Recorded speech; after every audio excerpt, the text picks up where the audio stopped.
The gentle laborers, the gentle actor and writer shall no longer suffer from the noxious greed of CEOs. They will dismantle oppression board by board. Okay, SpongeBob. They'll saw the foundation of big business in half. Oh my God. Even if it takes an eternity. All right, SpongeBob. Oh my God.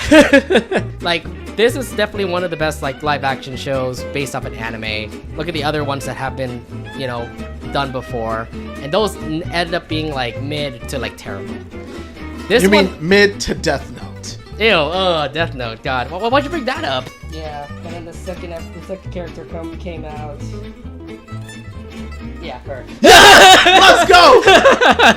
You need to bring her in. Yes, you have to bring her in. It's starring this lovely little Marma right here. She's the star of the show. Give it up for her. Come on, give this girl a round of applause, everyone.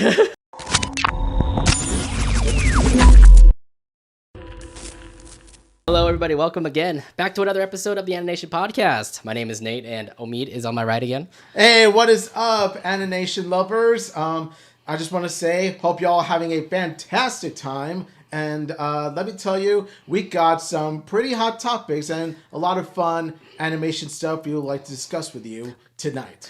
Okay, so we've been off for 2 weeks. I know that we've been backtracking a little bit just because, the last episode that we recorded back last Sunday was 3 hours long. Oh, yeah. Dude, it was way too much. To say that we went overboard would be a understatement, to say the least. I mean, we took a lot of talk when it comes to Nickelodeon. I mean, it's getting bad, I would say. Nickelodeon is just definitely falling down the drain.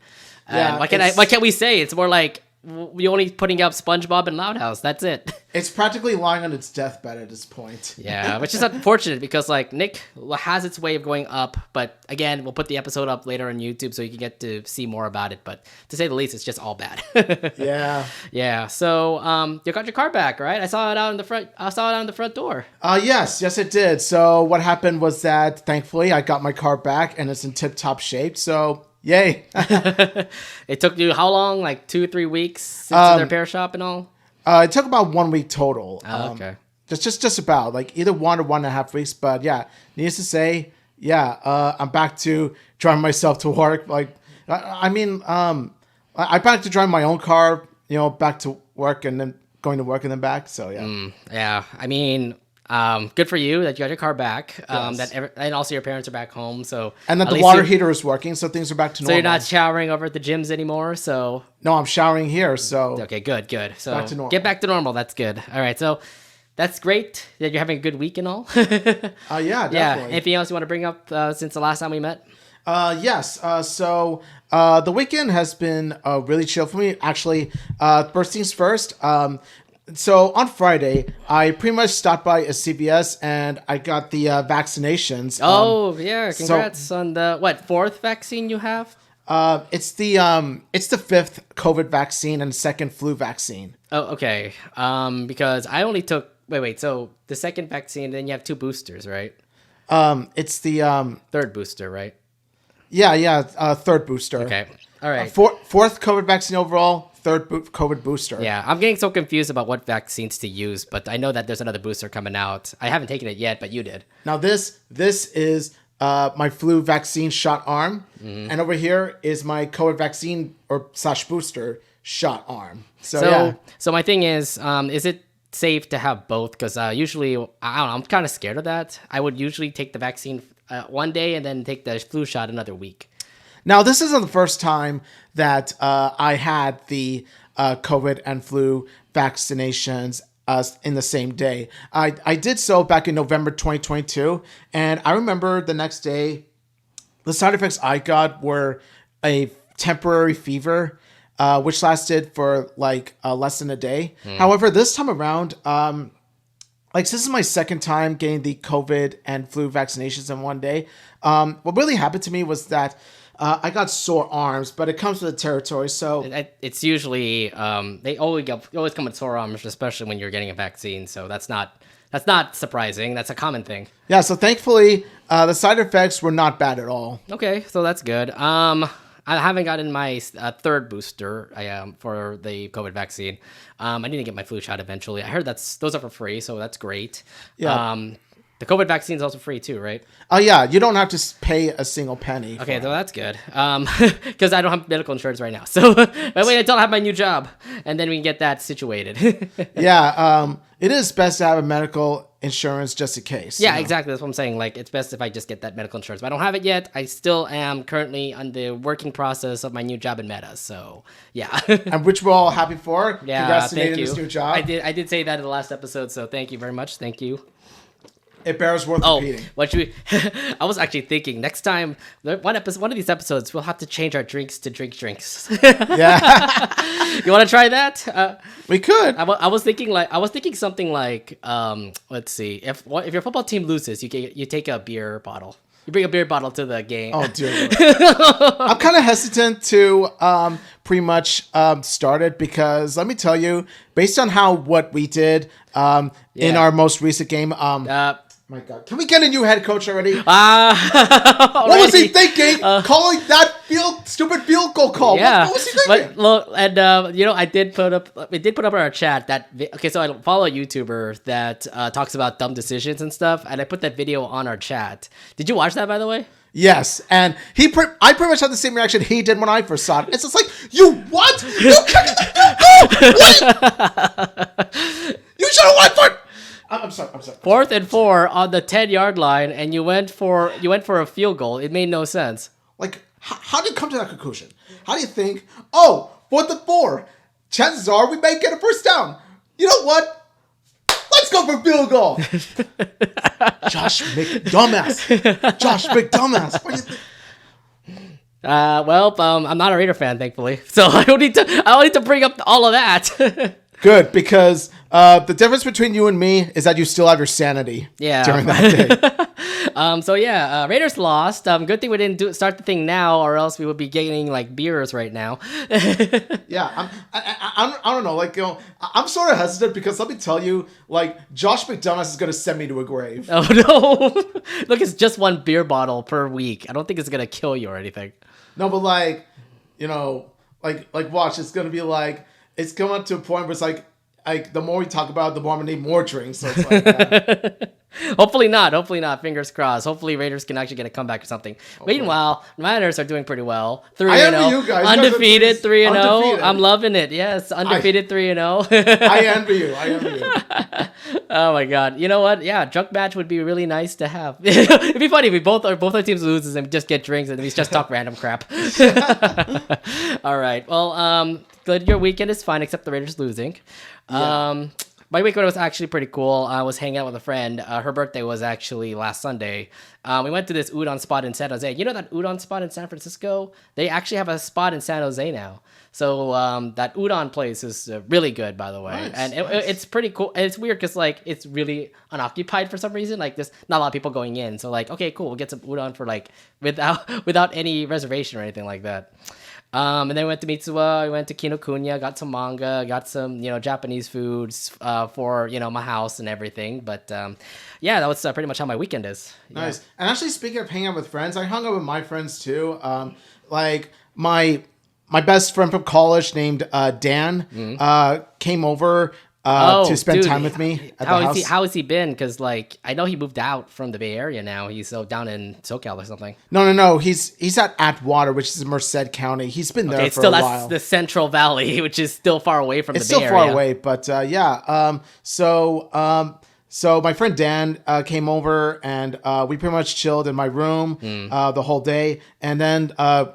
My other friend, Greg, dropped by too. So he was there for 5 hours, and then it was just Dan and I the whole for the rest of the night. Okay. So I mean, Dan was gonna probably be here just because you haven't seen him in quite a while. So that's cool. Yeah. Are you guys doing like K-pop stuff or anything going on? I know Dan's a huge K-pop fan. He's the biggest K-pop fan I know. Like for those in the comment section who are K-pop fans, let me tell you, Dan is the biggest one I know, especially with BTS. I'm a Blackpink fan, so I mean, I think we all know why. Yeah. No. It's we don't have an ant plushie, unfortunately, here. I know. They're amphibia. Yes, I know. So yeah, pretty much. I'm glad I had Dan here, not just because I had so much fun with him, because because I miss the guy, and unfortunately, it's only once a blue moon that he gets to visit me. But also, he is what helped keep my sanity during the game. It's like, if it weren't for him, I'd lose my shit. Oh shoot! I should come back like on Sundays to see football games again because I want to see how you react and all that. I mean, we're still doing it on Wednesdays. I put a poll out on YouTube, and apparently, like y'all do want to keep it on Wednesdays, so we're gonna keep on doing it at that. Yeah, it's not gonna affect my schedule or anything. It's more like we have to make sure everything's timed properly now. Yeah, pretty much. So, so the future of our podcast. In terms of days, still going to be TBD or TBA? Still Wednesdays, I think. We'll just keep it Wednesdays. It'll be better for me because like on Saturdays and Sundays, I'll probably edit the podcast and put it on YouTube whenever it's possible. So yeah, majority rules, right? I know, and another thing too is like I always want to put it on Saturday, but because of my new work schedule and stuff, I'll probably do it like any time the week after. Yeah, cool. So it's gonna be ongoing delays. So we're still doing recordings on Twitch. So if you are a Twitch fan, make sure you follow so that you can be able to see that. We'll be live, and you can see us do our stream before everybody else does on YouTube. So, yeah. All right. So, first off, let's actually start it off with redecorating the room again because Omid brought some stuff, and I brought some stuff this time. Yes. Gather around the classroom, students, like boys and girls, gather around the carpet because we're going to do show and tell. All right. You started off because, I think you have more than me because I only brought 2 things this time. Now, I brought like a few prints that I hold dear to my heart that I have in this binder because I want to keep it from being quickly. So, the very first one that I have is one, it's a fan art. It's a art portrait of who I consider to be my favorite Owl House character. Not just that, but it's also signed by the voice of said character himself. Ladies and gentlemen, here is Hunter. Oh, this is during... Hunter and Flapjack. This was during Crunchyroll Expo, if I remember correctly. Yes, this was during Crunchyroll Expo 2022, where Zeno Robinson was a guest of honor over there at that con, and he pretty much signed... He pretty much signed this art portrait that... Now, this Hunter... artwork that I got during Fanime 2022, which was a few months before Crunchyroll Expo. Oh, you bought the print Crunchyroll at Expo Fanime. was where he signed it. Okay, so you bought the print. You bought the print at Fanime. Okay. So yes, I stand Hunter. Hunter is best boy. Hunter is best character of the Owl House. So honestly, this makes me happy that I got to meet the actor who plays my favorite character of the show, Hunter. Whom I also cosplay. I also cosplay. Yeah, actually does. He actually does cosplay Hunter, by the way. So yes. So I remember I did have a signature from was it Zeno Robinson himself? He signed my Remy print that I bought from him actually. So nobody draws Big City Greens for some reason. No fan artist or anything like that is doing that, which is kind of upsetting. Very upsetting. Seriously, like there's nobody in like Artist Alley or Dealers Hall from like all the conventions that we went to never really sell Big City Greens. They still have maybe an Owl House. So I had to literally just go to his booth and say like, oh my God, you have a Remy print. And I bought the print and I bought the signature too. So it's like, it costs more, but this one at least is the signature. So it's a little bit less compared to like buying the print, which I think is cheap. Mm-hmm. Yeah. So good find, by the way. Yes. Thank you. And that's not all. Like, we gotta split it. Yeah. All right. So, this time around, my little wall here doesn't have much when it comes to representations and stuff like that right now. So I'm going to actually bring one of my plushies, one of my favorite plushies, back from the house now into the room here. Nice. Yeah. She's the Heart Stomper, and it's actually going to be in her ultimate form. So I know who it is. I bought this along with the other girl that was also in this, but. Sasha is now a part of the... Oh my gosh! Sasha's now a part of the little thing here. In her final form, too! Look at that. In her Calamity form, by the way. She's in her Calamity form. Literally, like, she does look like one of the characters from Magic Knights Ray Earth, which was the reference, by the way, from the, from the show. So and the red hair. They did the red hair. Yeah, she had the red hair. She got the crown. She's got her armor and stuff like that. I really do love the... the plushie and everything like that. So, this got me a lot, by the way. But to be fair, this was absolutely like worth it because this was just made well. I have a Marcy one, by the way, back at home. I'm gonna keep that one. So, Nate, may I take up an offer? May I take up an offer? Why don't you just buy it off? Or I'll buy it off them. But the thing is, I don't know if they are selling anymore. That's what I mean. It's just like, I have money, Nate. I have money. I'm just saying. Yeah. All I'll say is I have money, man. Is it a pink hair or red hair? I think it's pink, isn't it? Well, according to this, it's red hair. Yeah, it's red hair, but I like I mean, she had pink hair in the show, but nevertheless, Sasha's gonna be here. I don't know if I want to bring it with Marcy. She's in my side, so I'm gonna put her over here. Sorry. Hey, Lynn could use a good coach, so... I was gonna try to angle. You got the muscle girls, Lynn and Sasha. Yeah. Oh, you didn't realize we did bring Anya over. Anya came from the last episode we recorded. So yeah. There we go. All right, Omid, what's your next thing you want to present? I'm glad you asked, good man. After Hunter, I also got another printer. Well, actually, I got two printers. They're both related. They're both similar. What we have here is the 90s anime version of the Team Avatar girls. Oh. You got Katara, you got Suki, and in the middle you got Momo. And then right over here, you got my favorite character of Avatar: The Last Airbender, Toph Beifong. Yeah, that looks really cute, actually. Actually, I remember the artist because I remember going to their booth. They had a Totally Spies picture, just like in that artwork too. Yeah. So, yeah. Needless to say, this artwork looks so cute, and since Avatar: The Last Airbender was inspired by anime, you could tell based off the art style. Yeah, it kind of made sense that they would go with that direction because having a 90s anime style like Sailor Moon style blend into Avatar: The Last Airbender, it was quite fitting. It was quite a nice blend. Yeah, yeah. I think that it absolutely looks cute in the 90s style because you can totally see the anime eyes and stuff. So it's a different art style compared to what you saw in Avatar. Yeah. So it's trying to make it anime-ish compared to Avatar, which was also anime too. Anime-ish too, but it was also made in America. Definitely. Yeah. And you do one more. I got the last one, yeah. Okay. So, and then of course you got another 90s style anime Avatar: Last Airbender portrait similar to this one, but it's on the other side.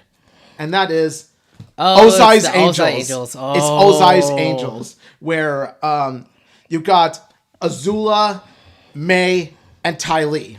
Dude, that's awesome. It's the same artist too, because I see the anime eyes too. It's the same artist. It's the exact same portrait, but different characters. Yeah, I mean, this is pretty neat, actually. I mean, did you buy a lot of prints from that artist? Just the two. Just the two? Did they have a deal for 3 for 30 or something like that? I don't quite remember, but all I remember is that they must have had a deal. It was either they had a deal for 2, or I bought something completely different and then bought the 2 because they had a deal for 3. I don't remember. I see. Well, they look like great art, and I'm pretty sure you're putting these up in your wall here? Absolutely. Okay, yes. We'll do this after the show, by the way, because we still have a lot more to record. So, yeah. I have one more thing to bring out. Obviously, I did say we needed more Amphibia here since we love the show a whole lot. So I wanted to bring this out just because I think it's a good time to do it, just because we're going to be talking about Chibiverse tonight, and she was in Chibiverse. I think you know what I'm talking about, right? You talking about Molly McGee? No, I'm talking about Marcy Wu. Yes.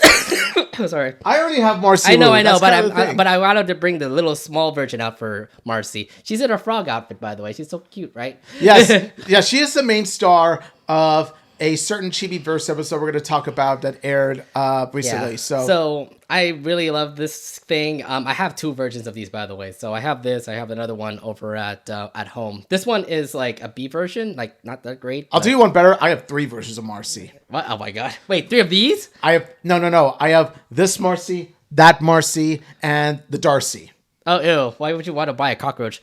Ew. I mean, they're the same character, but one's possessed, the other isn't, so. Yeah. Ew, it's gross. Why would you want to take care of Darcy? Ew, gross. She's still my Marmar. Okay, so I wanted to put Marcy here in this front area here, so there you go. See, now we have all 4 of the characters that we like. So we got Dipper, you got Nico, you got Marcy, you got Although it's Marcy's favorite video game protagonist. Marcy's been playing a lot of Persona 5.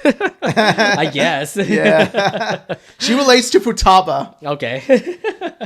All right. So yeah, I think that's all that we could present for our things. Unless you have more things you want to present later, in the next episode, then we'll do another. Maybe next episode, yeah. All right.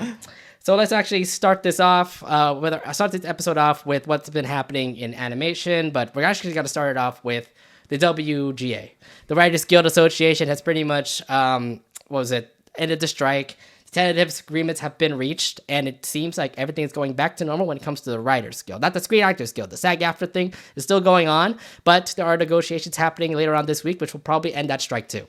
To be fair, the writers' agreement is done. The strike is over, which means everybody's going back to work. And I'm going to explain the whole details about what the deal was later on this show, but it's a good sign in Hollywood now. Yes, I completely agree. This is a good sign. Like, this really does show how, this does really show how the people win. It shows how, because the tentative agreement has been reached between WGA and TPT, it really does show how they're willing to listen. The executives are willing to listen for a bit to what the writers have to say, and then they come to an agreement. And because of that agreement, while the strike may not be over, it is progress. You could say that because of this, you could definitely say that, it's a step forward to ending the strike and to giving the actors and writers what they need. Yeah, and to be fair, everything was just going off the place when it comes to it. I know it's been 3 months since this strike has started, and they have been negotiating when it comes to writers being underpaid, health insurances and stuff like that, plus AI also taking over as well. So it's a huge deal that they finally ended up, getting this over with. And, I just have to say thank you to all the actors and those who are also on the picket line. You definitely deserve all the praise for what you've done, staying out there, striking through the heat, by the way. It's the summertime. They were striking through the heat and everything. And in the end, they made an agreement and pretty much give middle finger to the CEOs. Yeah, it really shows the dedication of them lending a voice. They have the dedication where they wait out all day, holding picket signs and showing that's what I love about it. It's that the writers all came together and they fought for their rights to get paid and to not have their jobs taken away by AI. Somebody said it's actually 5 months, so thank you very much for someone who was on the chat. So here's the thing. The strike is settled. It is done. The agreement has been signed. Everybody's happy. It's actually affected today as we were recording this. So everyone's back to work. That means late night shows are back. TV shows are going to be back in production. And yeah, it just feels like we're going back to normal like we've always been. One step closer to going back to normal. Yeah. We're not going back to normal yet. Okay, so I'm getting confused. The SAG-AFTRA thing, the actors are not playing. The actors are not in right now, right? Is that the reason? Because the SAG-AFTRA thing is the Screen Actors Guild. And I'm assuming that the actors are the ones behind that, and they're the ones that are not getting paid, and that's why they're striking. Yeah, that's the thing. With the actors, they're getting treated as terribly as the writers, or maybe the writers are getting treated worse. But still, the actors, they're not getting their fair share of pay, and also by the fact that AI is going to take over their jobs soon, just like AI is going to take over the jobs of the writers. So I've also heard about this recently. I think it was also today here while we're recording, that the video game industry is also being affected by the SAG-AFTRA thing. Yeah, that's also another thing too, is that actors of all kinds deserve good treatment, good pay, and to not have the jobs taken away. So at the moment right now, those Screen Actor Guild, the people who are under the Screen Actor Guild cannot talk about certain games. Some certain games that that you're currently playing, like Starfield, for example. Fortnite is one game that's actually being affected, which kind of sucks because I play Fortnite. So I can't talk. I can be the Screen Actors Guild without talking about Fortnite. So Super Mario Bros. Wonder is coming next month. That's not affected. Okay, good. It's not affected. I can talk about it. Yes. Yeah. EA is one. Disney affiliated games are one of them. So. I'm wondering if it's Insomniac Games is one of them too. I think so. I think it's one of them too. Because I'm getting Spider-Man 2, so. Yeah, so I'm guessing that person. I think Ray Lowenthal is one person that's probably behind that because he's the voice actor for the Spider-Man in the game. Yeah. So I'm assuming that he is, obviously cannot talk about Spider-Man 2. Yeah, and that's what I love about it, is that they refuse to talk about their projects in support of, the actors coming together and to pretty much unite against the greed of Hollywood and the and the whole idea of AI is complete bullshit as well. So let's actually break down what the WGA pretty much was the mutual agreement between CEOs and the writers. Terms of agreement. The terms of agreement are September 25th through September 25th, 2023 to May 1st, 2026. So that's about 4 more years. So 4 more years. The 3 more years. 3 years. Yeah, 3 years in this. Minimums have been increased. Most NBA minimums will increase by 5% on ratification above contract, 4% on May 2nd, 2024, and 3.5% on May 2nd, 2025. Some minimums and rates increase, mostly by 3%, so that's good. They're getting more minimum pay increases. And I also did say it's going to get lower, but to be fair, that's still a good increase of like minimum pay for those who are working in the Writers Guild. Increased health and pension contribution rate. Health fund contribution will increase 5% the second year, from 11.5 to 2. So in of course, health rates go a little bit higher, which means that you're gonna get more protected. When it comes to health and all. Good. The use of AI is the one big issue that we're going to talk. That obviously was the main factor here. Yeah. So here's the good part about this, by the way, for those who hate AI. AI can't write or rewrite literary material, and AI generated material will not be considered source material into the NBA, meaning that AI generated material can't be used to undermine a writer's credit or separated rights. A writer can choose to use AI when performing writing services if the company consents and provides that the writer follows applicable company policies, but the company cannot require the writer to use AI software like ChatGPT when performing writing services. The company must disclose to the writer if any materials given to the writer have been generated by AI, and the WGA reserves the right to assert that exploitations of writer's material to train AI is prohibited by the law. So don't use AI. So the writer's not going to use AI. So thank God. Yeah. And it cannot be credited with AI. So say, for example, if they use AI, you will not be credited for it. Yeah, and they shouldn't be, because AI is just like an excuse. Like it's pretty much a way out, because in order to write, the best kind of writing is one that comes from the brain. Like you got to be creative with it. Right. Improved terms for screenwriters' employment, guaranteed second.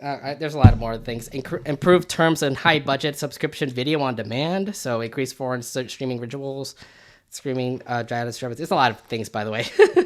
Yeah, it's a lot of things in this, but to say the least, it's it is looking good. Yes, we're pretty much winning. This is pretty much a success for the actors and writers and those that consume media in general. So yeah. Well, yes. Look, it's a lot of things to bring up, but to be fair, all of them look good, and that's a good thing that they're all like agreeing to this like term and everything. I agree, man. I couldn't be happier. Yeah. Man. If anything, the limitations of AI is great on this, so that the writers can actually have their creative ideas on TV shows and stuff. So it's great that they finally reached that agreement. Yeah. So we just want to say congratulations to the writers for this, and let me just say to the writers, please stand with the actors as well. Hold picket signs and protest along with the actors in the SAG-AFTRA strike, because they need you as much as you needed them. Because the gentle laborers, the gentle actor and writer shall no longer suffer from the noxious greed of CEOs. They will dismantle oppression board by board. Okay, SpongeBob. They'll saw the foundation of big business in half. Oh my God. Even if it takes an eternity. All right, SpongeBob. Oh my God. There you go. I know you just went through all like that whole SpongeBob thing. Oh my God. This is great to hear. I've also learned that last week Tonight with John Oliver, a show that I love over at Max, they're gonna start new episodes again starting this Sunday. So this Sunday we're gonna watch a brand new episode. What are they gonna talk about? They're gonna talk about the strike. Obviously they're gonna talk about this. Maybe the strike or the presidential run. I don't know. Could be a presidential run. I don't know. Late night shows do tend to talk about politics, and they bring up excellent points about politics as well. Okay. To be fair, like that's my way of actually talking about politics. Is actually having a person talk about it and just make a comedy twist about it. So yeah, like last week Tonight with John Oliver does it a lot, but I love it. Like it's my way of just like learning about the news and actually like having a good comedy twist. It's like I don't fucking care about politics. I know I choose who I choose to vote, and then. I just like the fact that like comedy is there to help out, so it makes it a little bit more funnier there. Both John Oliver and Stephen Colbert are my favorite late night talk show hosts. So I love everything they have to say about him. It's just great to say. So you guys see Stephen Colbert again back on every day yes. CBS, and then I'm gonna watch John Oliver every Sunday now. So yeah, it's like a little ritual. It's like I have to watch these. These are great shows. So congrats to Hollywood. Congrats to all the writers. Thank you. Good Here, job for here. y'all. Yeah. Cheers out to y'all. Here, Cheers here. out to y'all. All right. So let's move on to catching up on shows right now. We have 3 shows that we're going to be catching up on. And one show, Omin was never a fan of. I'm not going to lie. You were never a fan of this show, were you? Okay, so it's not that I never was a fan. It's just that, like, I wish I was a fan. I wish I were a fan of this particular show. But the thing is, with the OG show, it's way too long. I get it. But I was going to say, if you're an anime fan, you would at least grow up with this said show. I mean, I have watched just a few episodes here and there, but then I kind of, quit afterwards because it's like, it's too many shows. I'm not going to finish it. It's too many episodes, yes, but at least I had some time for me to actually start watching a couple episodes, So I'm pretty sure y'all know by now. We're going to talk about One Piece, the Netflix anime, the Netflix series One Piece, which... One Piece! No, it's like, well, you know the story about the One Piece, right? Now it's pretty much laid out there in the whole live action series. Like the One Piece literally was said in the first episode, which is true. Jolly Roger left One Piece somewhere out there in the Grand Blue, and they're all trying Gold to Roger. Yeah, it did. But yeah, Gold Roger was like everywhere. Oh yeah, yeah. I love One Piece. I'm a fan of One Piece, the live action show. So, yeah, I mean, when I looked at how the anime was when it came to the when it came to the live action series, they actually were pretty accurate when it came to it. I mean, the thing is that, watching those first few episodes of the show, I got really hooked to it. I love how the action was for everything. Like, it was just so impactful. Like, all the actors and actresses did a really great job portraying characters like Luffy, Sanji, Usopp, Zoro, and Nami. Yeah. Oh my God. Yeah. Let me tell you, I'm so glad that I got to have this One Piece experience because, like I said, it's one of the shows that, I wished I would watch religiously and all that stuff. But it's just that because of the length of the show, I could never get into it just because of how long it is. Like, this is me, pretty much getting my own experience with One Piece in a regular time consumption. Yeah, because at least here's the thing. Netflix at least breaks down the arcs. This is going to be the East Blue arc, like the first arc of the One Piece anime series. And the anime series was 25, 30 episodes of the East Blue arc. At least what the Netflix series did was just pretty much break down all the take down all the fillers, put only the important parts of the arc, and then bring it into the show, which you saw in the show. Yeah. So, yeah. The thing is that, like you said, you weren't a fan of it, so you never saw the anime or the manga, have you? Not much, but honestly, I haven't seen much of the anime or manga, but I've been hearing so much rave, so much praise about the live action show, and I'm thinking to myself, you know what? It's only 8 episodes. It's about an hour each. You know what? I'm actually gonna make time with this. I'm actually gonna watch this because of all the rave it's been getting, and so I watched it, and then I was immersed by it. Were you immediately hooked from the first episode? Immediately, because here's what got me. From the get-go, I can already tell, the best thing about One Piece, already from the get-go, is the world building. The world building is just so massive, because you got these many different creative islands. You've got the whole sea view, and you pretty much see, you pretty much see, it's so creative. The world building is so creative because of all the different props, ships, food, towns, and all that stuff. You just feel you're immersed into this world of One Piece. It's crazy how a Netflix show has this budget, and then you can get to see all the things that came from the show. They make the that's the Jolly Roger. What's the name of the ship again? Oh, Grand Mary, the Great Mary. Yeah, it's the Go Mary. The Go Mary. Go Mary? Go Mary. Is it Go Mary? I thought it was the Grand Mary. I don't know. It is Mary at the end though, because of that one girl Usopp liked. Kaya, yeah. Yeah. So the thing is, I know you just got fully immersed with One Piece. How do I explain it? Was it because of us? You were an anime fan, and we talk about One Piece a couple of times. I'd say with everybody in conventions, for example, that we went to. People cosplay as Luffy. People cosplay as Nami and all these characters. Was that another reason why that got you into the series, or?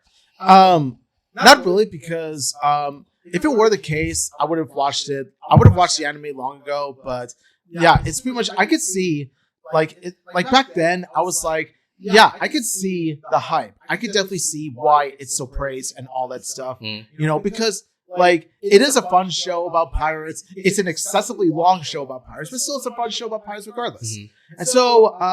And so like when after I watched the live action show, I was like, okay, I could definitely see why the original was so popular. I could definitely understand even more. I could understand even more. Yeah, I'm not gonna lie. Like the anime came out around 2000s, or earlier than that. Nonetheless, it's a very long series that started long ago.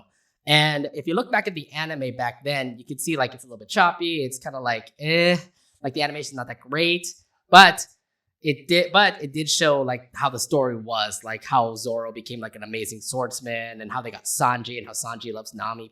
That is a thing, by the way. And of course, Nami's gonna reject him or something like that. But Sanji's trying to be like a lover guy, you know, trying to be a swoon person. If you don't know, guess who Nami's gonna end up with? Actually, you will not know. You will not know. I mean, I won't know until I see the. Actually, no.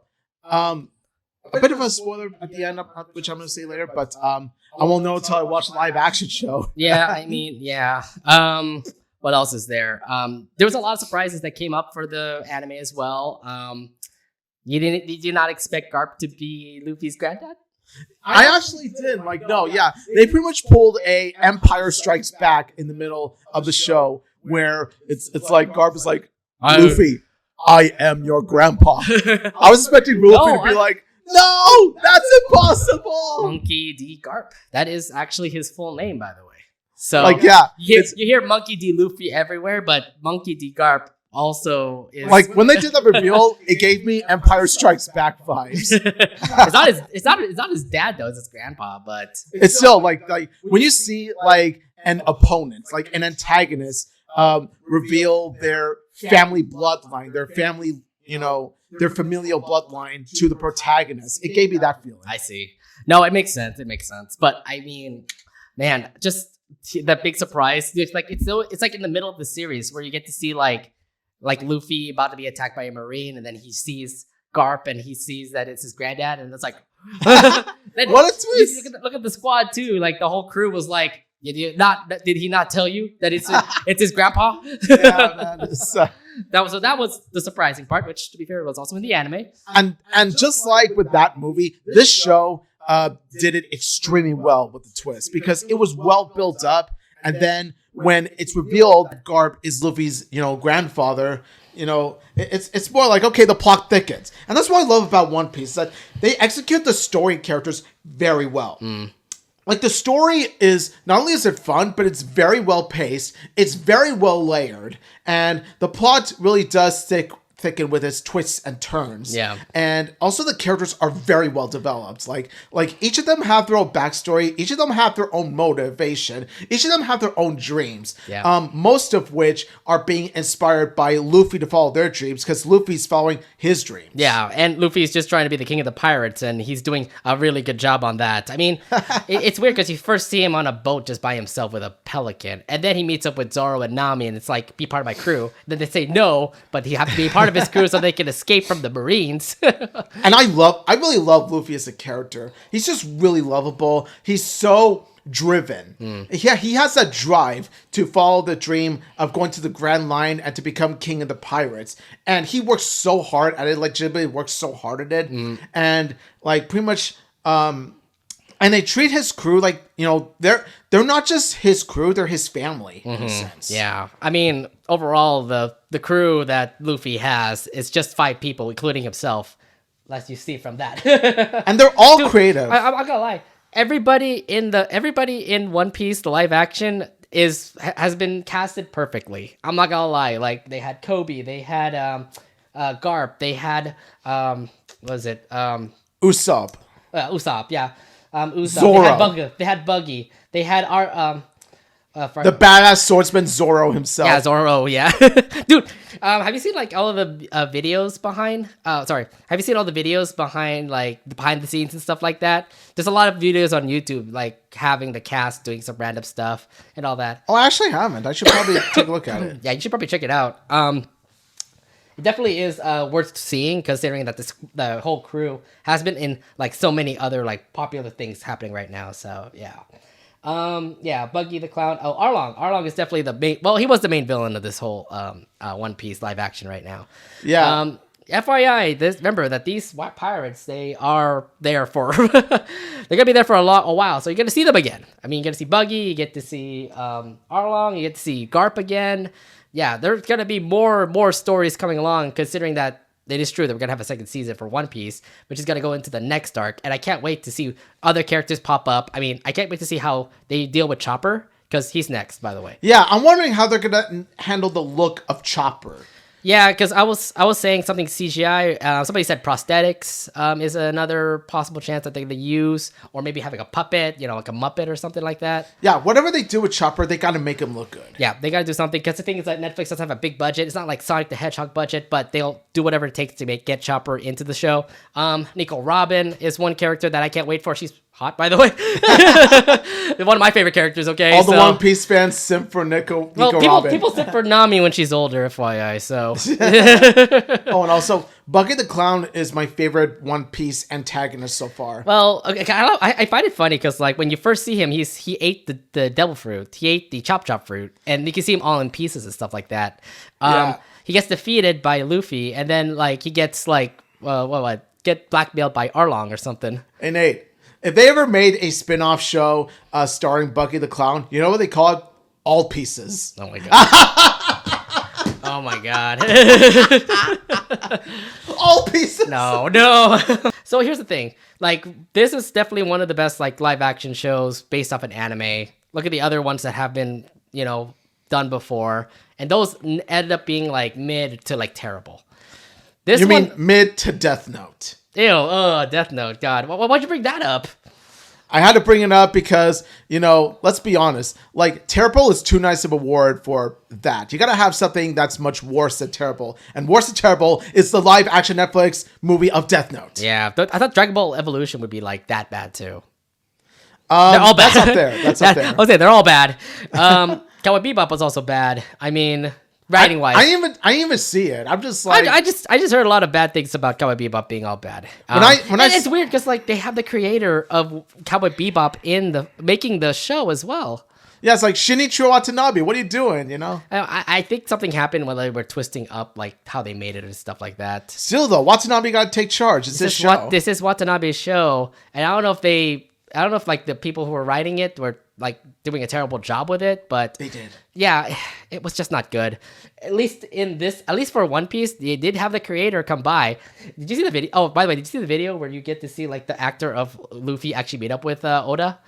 I actually didn't. I made you see it. And here's the thing too. And that's another thing too, is that one advantage that this show has over the others in terms of my personal viewing is that because I haven't read or watched much of the manga or anime, I can judge One Piece on its own merits. And judging it by its own merits, it is amazing. It's super fun. It is thrilling to watch. It's very well put together. I love the show. And I'm also going to tell you something else. This is the show that's actually going to get me to watch the anime and to read the manga. I'm already planning on that. This guy's going to watch the anime. It's 1,000 episodes long, by the way. Challenge accepted. Oh, he's doing it. He's doing it. And here's the thing. He's proposing it right here in the Anination Podcast, by the way, guys. And here's the thing, though. Like, I never thought it would come to this because One Piece is, like, way too long. And yeah. I didn't have a reason to watch it. But now they look at the live action show. It's just like, now it's giving me a reason to watch it. Because, because I was so immersed into this. This Netflix show is very well done that I want more of One Piece. And in order to get more of One Piece, I'm going to go for the anime and manga. Yeah, I already got plans to actually cosplay one of the characters in the One Piece live action, Usopp. One of my friends is going to cosplay Sanji. Oh, no, I think Zoro. I might be wrong. Nonetheless, he wants to cosplay one of the characters, and I want to be Usopp. So I'm get ready to see that Luffy in ALA if we're ever going to ALA. One of these days, I'll pull a Luffy. Who knows? Yeah, Luffy's not that bad. You do the straw hat and the red suit. Plus, I kind of look like the actor. With the curly hair, probably. Yeah, you could do. I got curly hair too, so you know what? Fanime. I'm gonna do this for. He's gonna do it for Fanime. Okay, there's gonna be tons of Luffy cosplayers. Not gonna lie. Good, I'll join the club. Yeah, it's gonna be like, and by then over the 100+ people that are gonna be cosplaying Luffy. It's a common character. Like, yeah, like hopefully I'm at least going to watch plenty of the anime and read plenty of the manga by the time Fanime 2024 comes. So there's gonna be more characters that will get introduced. You'll get to see Luffy, Portgas the Ace, for example. Like I said, Nico Robin and Chopper are also characters that you'll also meet as well. Especially if you're going to be catching up with the live action, you will probably see those characters definitely in the next arc. Yeah, and then also Kobe. Kobe is also another character. Kobe! Yeah. He, by the way, played by a transgender character, by the way. So, awesome representation of LGBT characters. Trans rights are human rights. Heck yeah.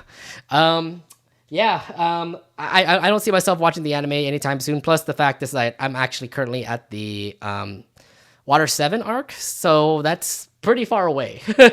I think like the Water 7 arcs is how many episodes? I think like 100+ episodes in that area. So you're in the triple digit mark too? Yeah, because a friend of ours, Robert, he's 600 episodes in. Yeah, and I don't know how he continued to follow up. I'm guessing after you work, you just watch One Piece.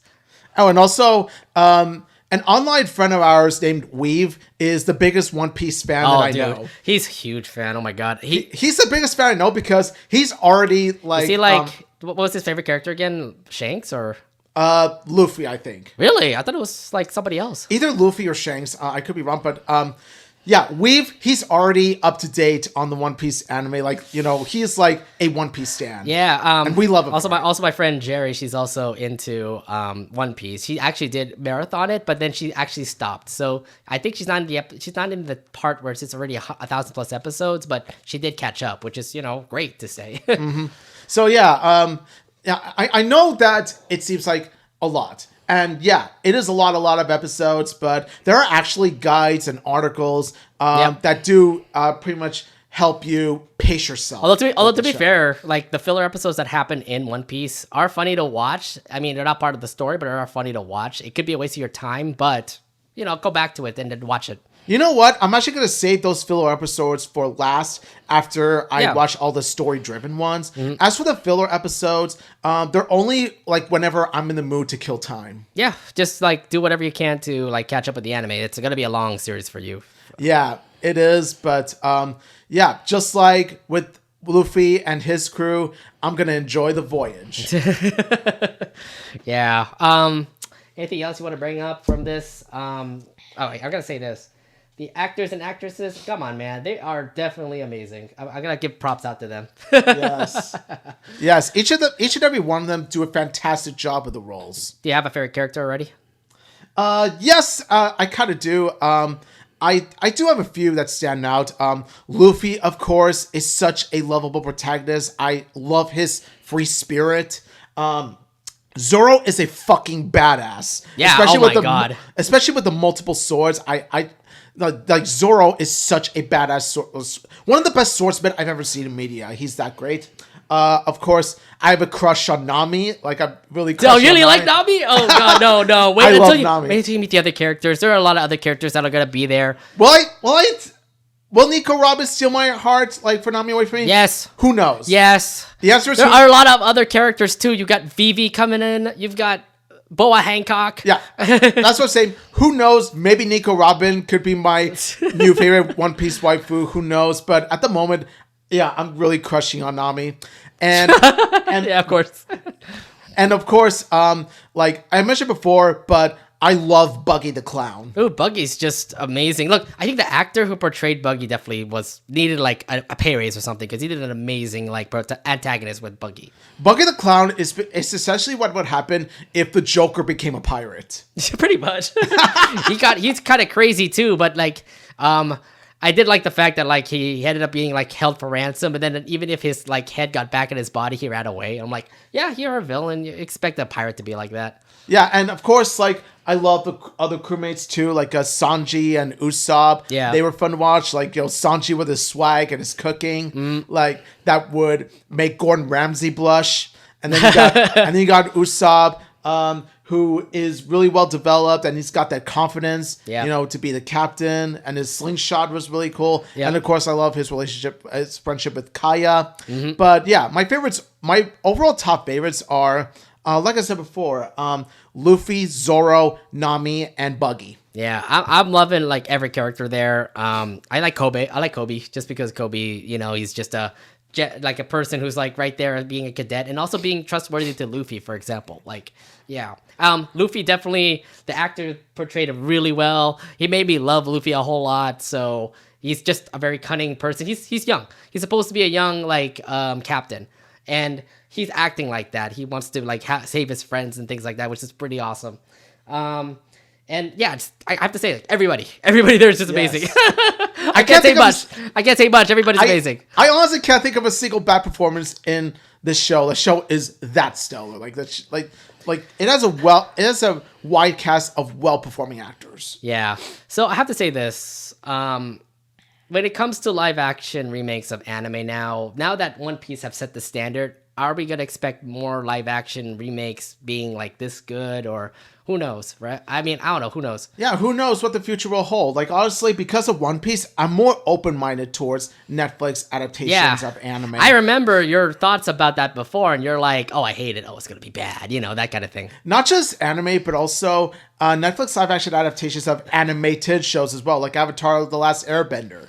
Like, they're gonna have That's coming out real soon for Netflix. They're gonna have Netflix's Avatar: The Last Airbender, and unlike One Piece, Avatar: The Last Airbender, like, I've watched the original source material. It's one of my top 10 favorite shows of all time. I hold it near dear to my heart. So let me just say that Netflix, if you screw up Avatar: The Last Airbender, I swear, you're gonna lose a subscriber if you ruin Avatar for me. I just hope it doesn't come to that case. I mean, they did have the people. Well, I don't know if they did. They did lose the people who created the Avatar: Last Airbender series, by the way. So yeah, but here's the thing. Unfortunately, the creators of Avatar: Last Airbender left the project. That's what I'm saying. So I'm just like, that's not promising already. It's already red flag. It's already red flag, and I'm just like, I don't want to be pissed at Avatar: Last Airbender in the future, but I'm going to be prepared to be pissed at Avatar: Last Airbender on Netflix in the future. Yeah, let's hope let's not come to that case. If anything, I really do hope that next live action series, when it comes to like anime or animated series, end up having a good standard, like what One Piece has done. Yeah. I can't wait for second season to come out.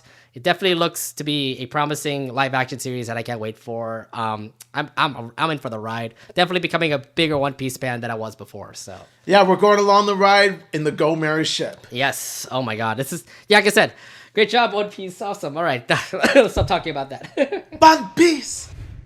2 shows debuted this past weekend, all from Disney Channel. One of them is Big City Greens with the 4th season that came out. Bingo bango. Yeah, so, I mean, I here's the thing, like, in the end of season 3, you get to see, Chip Whistler come back, you get to see the Greens come back to the city, and it seems like from those first 2 episodes, all are great. Like, the Greens are having fun, they're adjusting to like the country life and the city life, and yeah, it seems great for Tilly and Cricket. Yeah, definitely. Now, Big City Greens is one of our favorite Disney Channel shows. It is super underrated, and honestly, Big City Greens, I'm just going to say right now, it's my second favorite Disney Channel show behind Gravity Falls. I adore the show that even much. Better than Amphibian Owl House? Yes, I would have to say. Wow. Okay, that's a big hot take right there. Hot take. That's a big take right there, by the way, fans. And the reason why is because as much as I love Amphibia and the Owl House, Big City Greens is a nice little break from the epic fantasy shows. I love me some big epic fantasy shows as much as the next guy, but it's nice to have a nice little show with a slice of life. And let me tell you, Big City Greens gets the slice of life elements down to a T because they have the social commentary of many, real life troubles, like, stuff that goes on in real life. Think of Big City Greens as something like early Simpsons, where they do tackle the, the satire of slice of life reality. Yeah, I mean, One Piece. I mean, sorry, not One Piece. What am I talking about? I'm still in that One Piece hype, I guess. Big City Greens definitely is a like cutback from like all the adventurous stuff that you see from Disney TVA. Disney TVA, I mean, with Amphibia and the Owl House, no doubt they had this whole huge uprising of fans really impacting the network because a lot of folks really love the adventures that those girls have went through. When it comes to Big City Greens and Kif and what was it, Haley's on it, they're more towards like slice of life stuff. Like Kif is like animals that are chilling over in Tabletown. Haley's on it is about a girl who had a futuristic person that come by to actually say, hey, do this stuff on your list. and then we don't talk about Moon Girl Devil Dinosaur. I don't know why, but that's more adventurous and nobody's talking about it for some reason.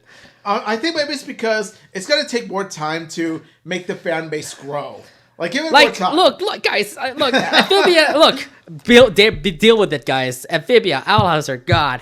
Can we move on to something that we talk more? I mean, like, I moved on from Kim Possible and started talking about Gravity Falls. So, yeah. I mean, I'm going to move on with Amphibia and Owl House eventually. I mean, I'm still a big fan of Amphibia, and I still love, like, everybody who's just continuing to draw a lot of Amphibia fan art.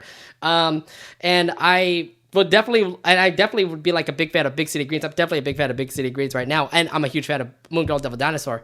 I would fully support everybody to watch it, if anything, because Moon Girl Devil Dinosaur needs the love. It's gonna have a second season, and FYI, from the way it ended, you want more. You really want more.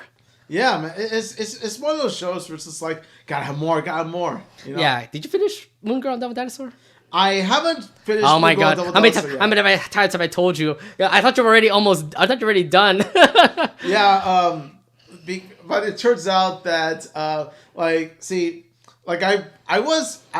thought I was gonna finish Moon Girl Devil Dinosaur, but I had different shows to watch, different video games to play. Oh my god! What's your priorities? You can binge watch. You can binge watch all of the episodes of Moon Girl. It's something I like to call choice paralysis. Oh my god! If you don't know what choice paralysis is, well, we're going to touch upon that when we talk about a certain episode. I'm just saying, like, dude, it's easy to watch it. It's on Disney Plus. You can watch Moon Girl Devil Dinosaur like one day. So come on, man. I know. I plan to keep up with it. I plan to finish as soon as possible. I just want to say all the references that comes from Marvel are in the show. You got some Avenger stuff here and there. You also have some amazing lovable characters like Lunella and Casey Calderon. They're all, like I said, this is just an amazing show. I don't know why a lot of people don't talk about it. Anyways, back to Big City Greens. It did come back. Did you see the season 4? So the season 4 premiere had a new introduction. It had Nancy now in the farm. She's pretty much staying over in the farm right now. But you also get to see other characters finally get their like spotlight in the intro. Yes, and one character in particular. This one girl. Yes! This guy's already going all out on this one girl. Yes. This one girl, talk about, did you see her? The purple skinned goddess, the cafe barista babe of my dreams, Gloria Sato. Okay, lead me to the story of how do you like Gloria? Yeah. Okay, so let me tell you. Now, as I continued to watch Big City Greens more and more, I saw a lot of myself in Gloria because we both are university graduates. We did theater in our college years, and we're both trying to get through real life, like with our jobs and all that stuff. So adulting stuff. I'm just like, Gloria Sato is a character that gets the young adult doing adulting done right in a kid's cartoon, and that's why I adore her so much. Not only that, but she has like some really great moments, some powerful moments that make you sympathetic for her, and also some really funny moments as well. Like, she has some really witty moments as well. And of course, it's helped that she's voiced by the lovely Anna Akana. There's just so much to love about Gloria Sato.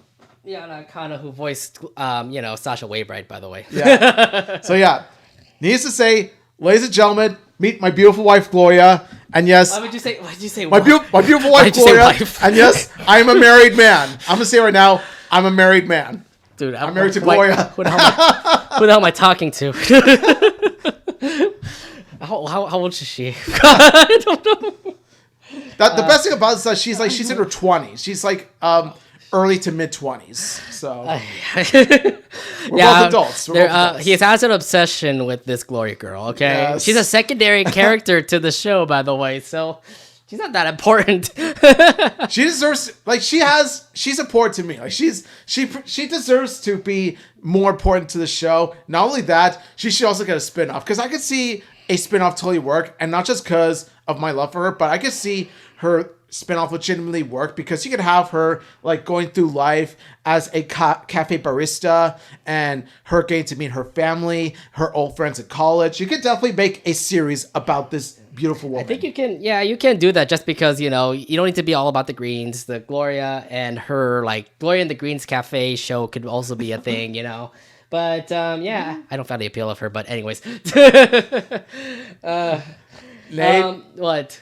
Nate, don't make me pull that sword out of my head. Don't make me go all Grandma Alice. You mean Alice's sword? Oh my god. Grandma Alice, I'm gonna need to borrow this sword so I can hit this guy. But yeah, I mean, okay, so behind the scenes here, Alice and Gloria actually worked together in the Gloria and Green Cafe. Alice put an investment on Gloria's Cafe, the reason why they're now part of the introduction.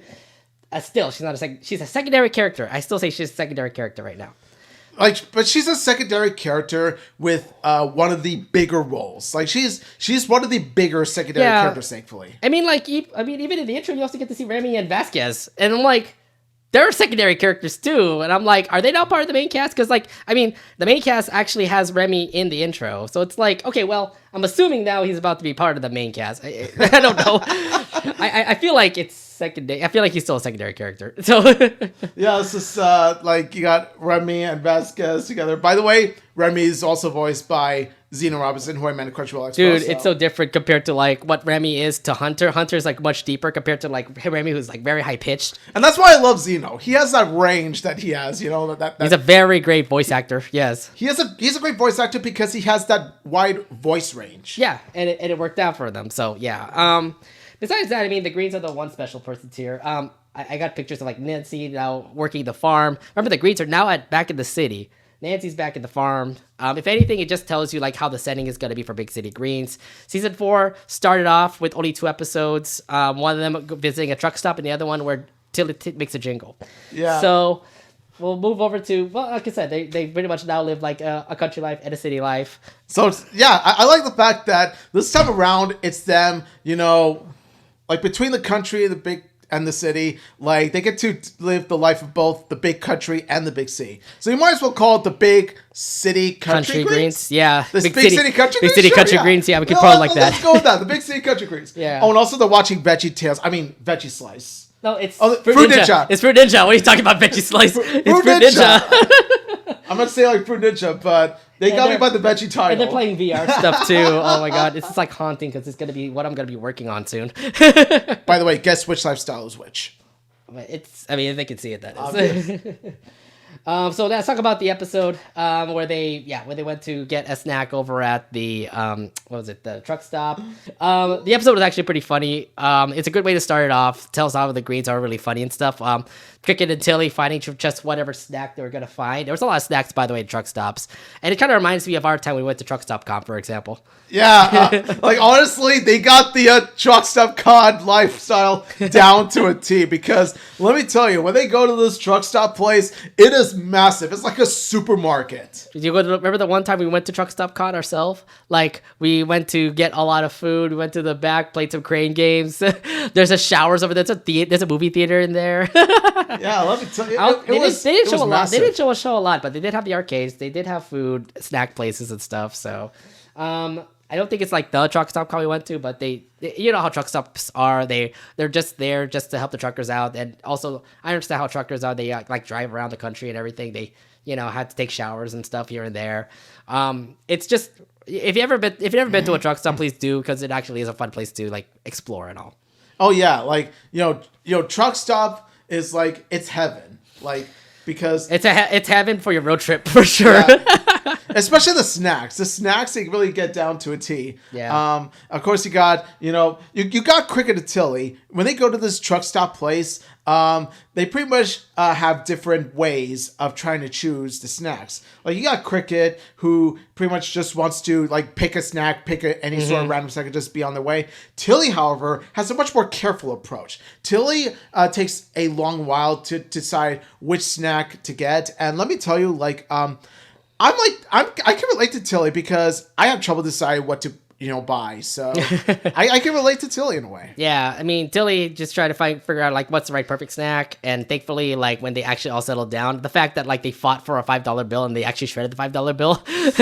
Ooh, a moment of silence for the $5 bill. Oh, and and then one thing also was what was it when.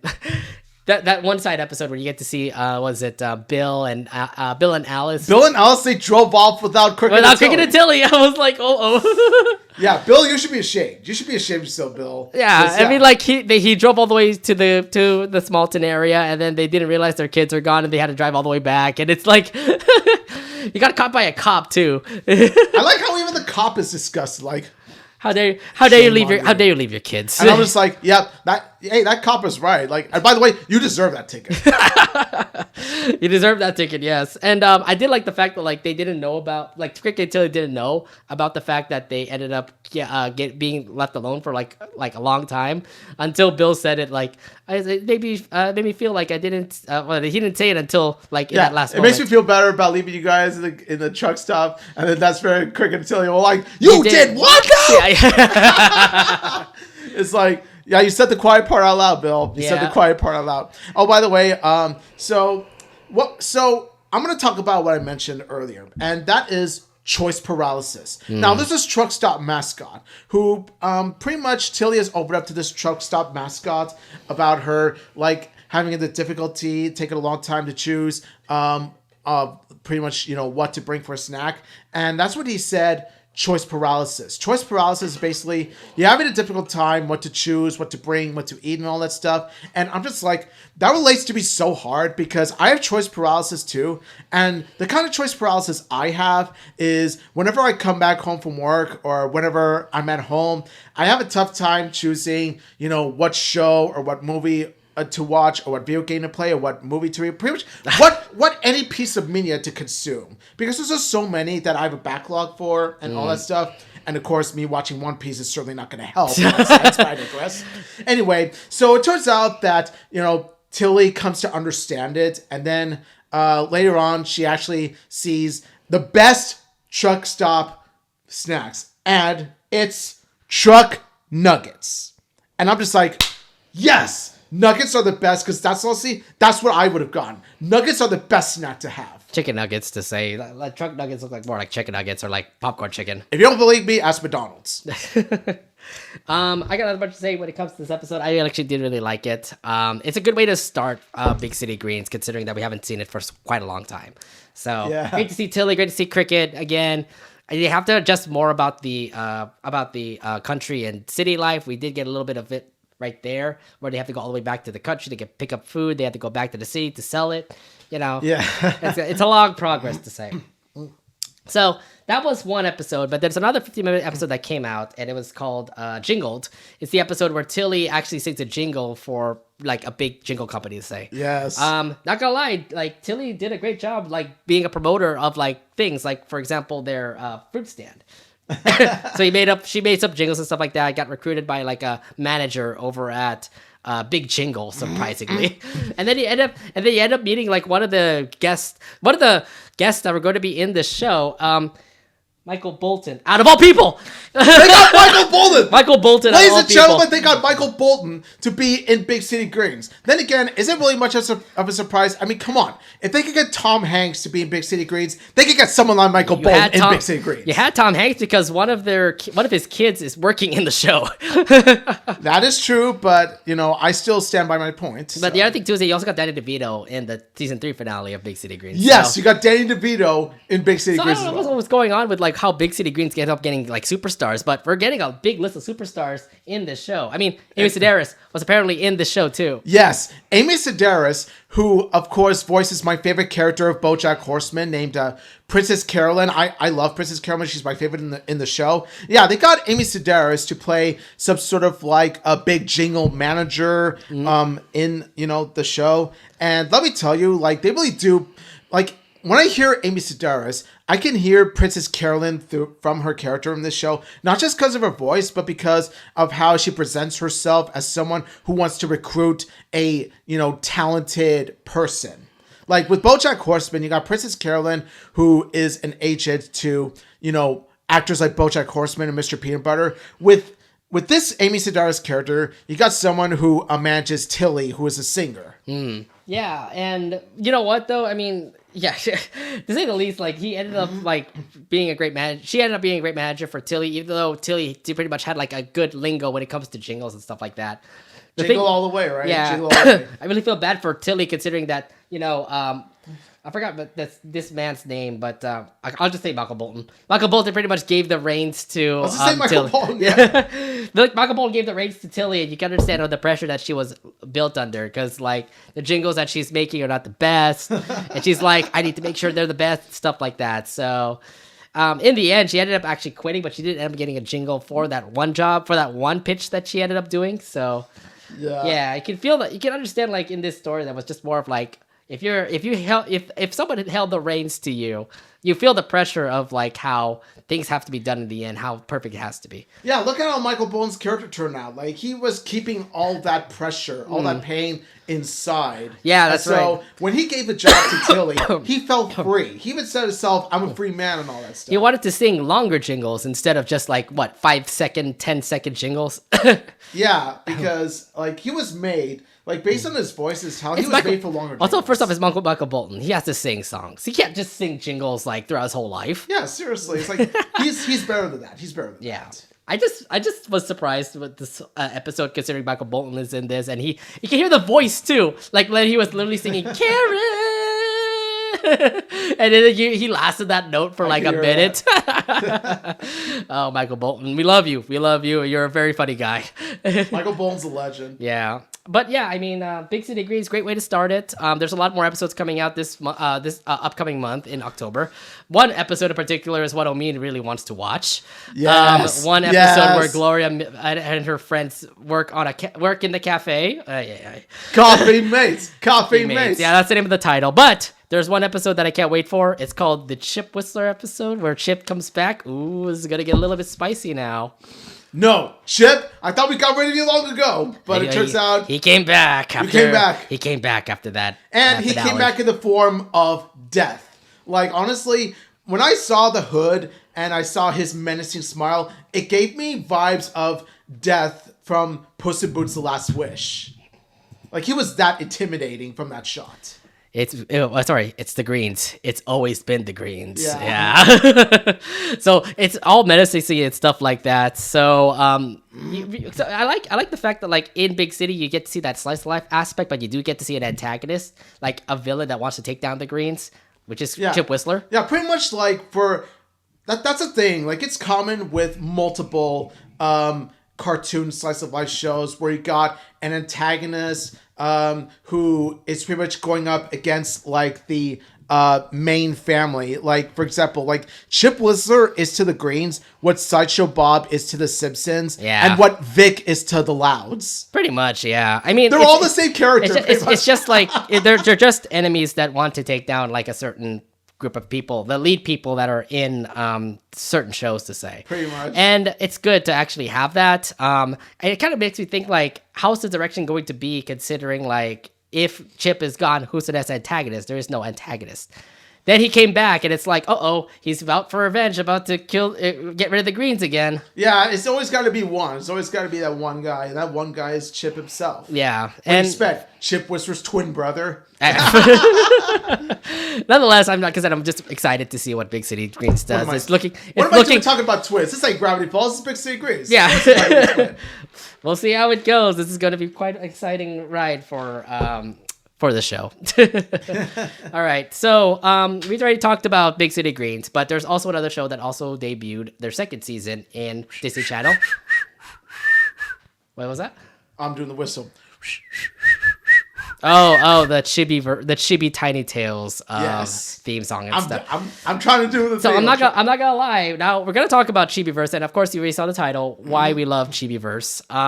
First off, Chibiverse. Okay, we'll just start about the episode before we actually talk about the whole entire show, because the second season's first episode came out. It's obviously a couple shorts. You get to see like Phineas and Ferb shorts. You get to see Owl House shorts. You get to see Amphibia shorts here and there. all are funny to watch, by the way, and they're all on Disney Channel's YouTube channel, so please check that out. But the best part about Chibiverse is the fact that like all of Disney TVA is all interacting together. Yes. Like, think of it this way. It's what you get when, like, pretty much, you know how Nintendo has Super Smash Bros. And you know how Marvel Studios has the Avengers? Well, Disney Channel has Chibiverse. And yeah, when you think of it like that, it's pretty much a major crossover with all these Disney Channel properties coming together to make for very exciting, funny, cute, short stories. Yeah, and I'm not gonna lie, like, this show is absolutely cute. I'm just absolutely amazed. The Chibiverse! The Chibis will talk out! Look at them now. They're like in chibi form. Like they're really cute and all. I know. They look like these little plushies. Look at them. I mean, they're just very small little versions of the characters. They look like these small little plushies you just want to hold, just hug, you know? I know. Yeah, a small little hug, just like Marcy. But yeah, I mean, the Chibiverse is technically just the Disney TVA characters, like, all together, doing their shorts and stuff like that. But I love the fact that they're interacting with each other. Like, you never expect Big City Greens and Amphibia to hang out with each other or something like that. So like one of the episodes, you get to see like Tilly and Cricket hanging out with Ann and Sprig.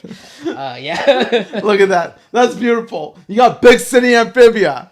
Yeah, I know. Oh my god. Oh man. We'll talk more about like our love for Chibiverse later on. But let's actually talk about the second season's first episode. So yeah, Kip is hosting, and she's hosting a game show, which is pretty much the Chibiverse quiz challenge. Wait, where's my characters here? So here's the thing, like, the Chibiverses interact with each other. You can see Kip introduce the characters. Here's Glob Gold, which is, if you watch DuckTales, there's Glob Gold. Flitter Glob Gold! Yeah, so, I'm glad to see him again. And FYI, he's in most of the Chibiverse episodes, by the way. Yeah, so he's a recurring character in this. Yeah, and then the second character came out. Yeah, her. Let's go! You need to bring her in. Yes, you have to bring her in. It's starring this lovely little Marma right here. She's the star of the show. Give it up for her. Come on, give this girl a round of applause, everyone. She is a star of the Chibiverse episode that we're going to be talking about right now. Okay, you were pretty much reacting to everybody who was on X, literally just saying, Marcy, oh my god, Marcy. Ah! You know what? I'm going to do it. I'll be like, what are you doing? The like circle of life. Oh my god. And it rules us all. So Marcy fans definitely were loving the fact that Marcy was going to be in this episode. I'm like, cool, awesome. And also another thing too, I love the fact that they're supporting him too. Yes. You got your supportive girlfriends right there. Oh my god. Oh, you got your supportive girlfriends. Wait until later in the episode. They temporarily support it, but oh my god. You're gonna find out. Oh my god. But yeah, I mean, Marcy Woo's in there, and then you also get to see Sugar Mama. Yes. Yeah. Okay. I mean, I'm a huge fan of Proud Family, so me seeing Sugar Mama again just tells me like, okay, cool. The fans are definitely, you know. And I'm a huge fan of DuckTales 2017, and of course we're both fans of Amphibia, so yeah. I mean, we definitely were supportive of Marcy coming into the show. So yeah. So we get to see a couple of the shorts that come up. You get to see Phineas and Ferb shorts. You get to see like Amphibia shorts. You get to see a couple of like Ghost of Molly McGee shorts. Pretty much all of Disney TVA. And then these characters have to answer the questions pretty much. Oh, I forgot. I think Glob Gold actually did leave, and so Launchpad actually did come into the show, and he actually was a contestant. Launchpad! Yes, another DuckTales 2017 show in the podium. As someone who is a fan of DuckTales 2017, this makes me really happy to see two DuckTales characters in the podium. I mean, it's cool to actually see DuckTales again, just because, I mean, some of you may have been growing up with the 90s DuckTales, and then you have the 2017 DuckTales. I actually didn't grow up with the old DuckTales. I only watched the 2017 version. But nonetheless, I mean, like, I do love the little chibi version selves. They look pretty cute and all. Yes. So answers are coming by, and, Launchpad is kind of dumb, so he doesn't actually answer them correctly. And then you get to see someone like Marcy, for example. Don't know why, but you get shocked from this. You get what? My poor girl. What? My poor baby girl's getting zapped. What is this? I don't know. I'm so sorry. She's like, what just happened? What just happened? Here's the thing about Marcy. She's always she always gets into trouble or something. Yeah, if you've seen the show, you definitely know that that's a fact. Who trips over a rock in space? Yeah. Or like who sends her friends down to another world, you know? Yeah. Oh. For those who watch it, who always sets her cape in fire? Yeah. There's so many. Don't worry, Mama. I still love you. There's so many. A lot of Marcy references here. Yeah. Okay. Let's go back to like how all the fans got into Marcy and everything. Like, I'm gonna share a story, by the way, about what happened, because apparently I was one of the first people that actually watched Chibiverse, this episode. A lot of people were actually asking for like, hey Nate, do you have the episode? And I'm like, well, I have to do something to give you the episode. And then the other thing too is like, when I put up the pictures on X about like Marcy and all that, everybody was just all about it. I'm like, okay. Like I put up stuff about other things, like for example, I mean, come on, like the Proud Family. That's a great, that's a great show. A lot of you Wonder Over Yonder fans are probably like, this guy. A lot of people were actually shocked the fact that Lord Hader was actually in the show. Yeah, we all were. Like, they giving Wonder Over Yonder some love. Yeah, there's that. Oh, and I also forgot. Mabel was a presenter in the show. Yes! Mabel Pines was a presenter in the show. Mabel Pines is my precious daughter. Look, she looks beautiful. Yes! I don't know what happened, but I feel like the Chibiverse writers knew what they were doing. They actually brought out like the best characters in all of Disney TVA and actually showcased them. Mabel Pines looks so beautiful in that dress. My daughter, my precious daughter. So yeah, I mean, like everybody who's like a big fan of Disney TVA will probably love this. Probably love the show because it's like it's definitely amazing. Just because first off, not really about Marcy, not really about like all the other characters like Mabel and like those characters, but it's those fans who love Disney Channel. Like they're there for y'all. So yeah, this is pretty much like if you're a big Disney Channel fan or have watched plenty of Disney Channel shows, this is a show for you, like for the fan service and stuff like that. So yeah, like Kip, for example. Okay, so Kip is a brand new character in Disney TVA. She has a show named Kip, obviously. I like the show, and I actually do like her as a host. Like, Kimiko Glenn did a really good job voicing her. I'm pretty surprised I still haven't started watching Kip just yet, mainly because like I love Kimiko Glenn. She voices Penny Parker from the Spider-Verse movies, and she voices my favorite character from Close Enough, which is Bridget. Bridget is one of my favorite cartoon babes. Like she's one of my crushes. I love Bridget. Yeah. Yeah. Anything you want to bring up from the episode? She sets her podium on fire. Let's not forget. If you thought that her setting her cape on fire was the only thing she could put her fire on, you're mistaken, because she put a podium on fire. That's like that. Actually, why are you putting things on fire?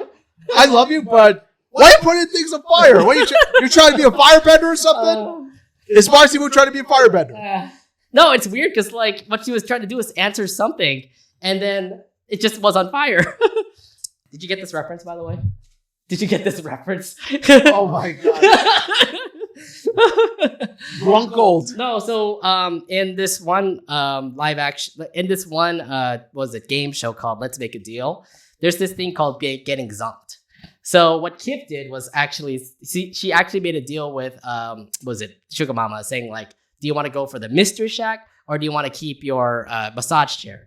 And then she actually went for the mystery shack, and then she ended up getting grumpy because that chair is absolutely gross. Oh god! And then, I never saw that show. And then if you was a Sugar Mama, you get this.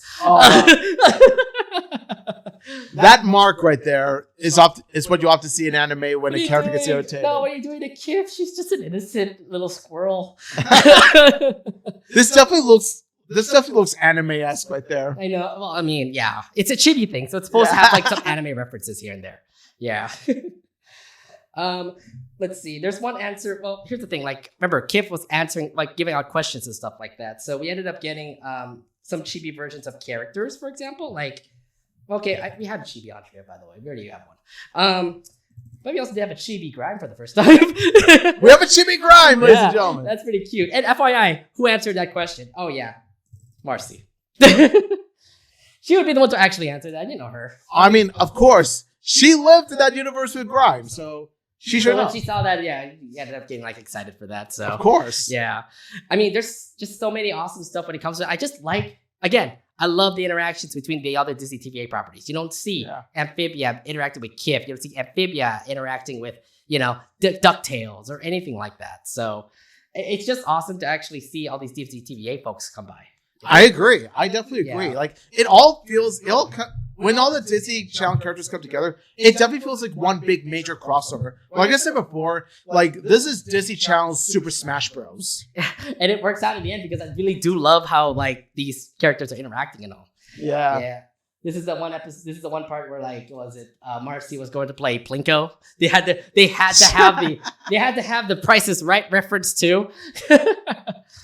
Yeah, the Price is Right. The only thing that I haven't watched Price is Right. The only thing I got from was like when Aaron Paul won. Yeah, that was the only thing. But things like he played this. This is a game called Plinko, aka Blorko, that Kif pretty much brought out, and it is true. You have to drop a chip, and then whatever the chip lands on, you get the prize. Yeah. But this part.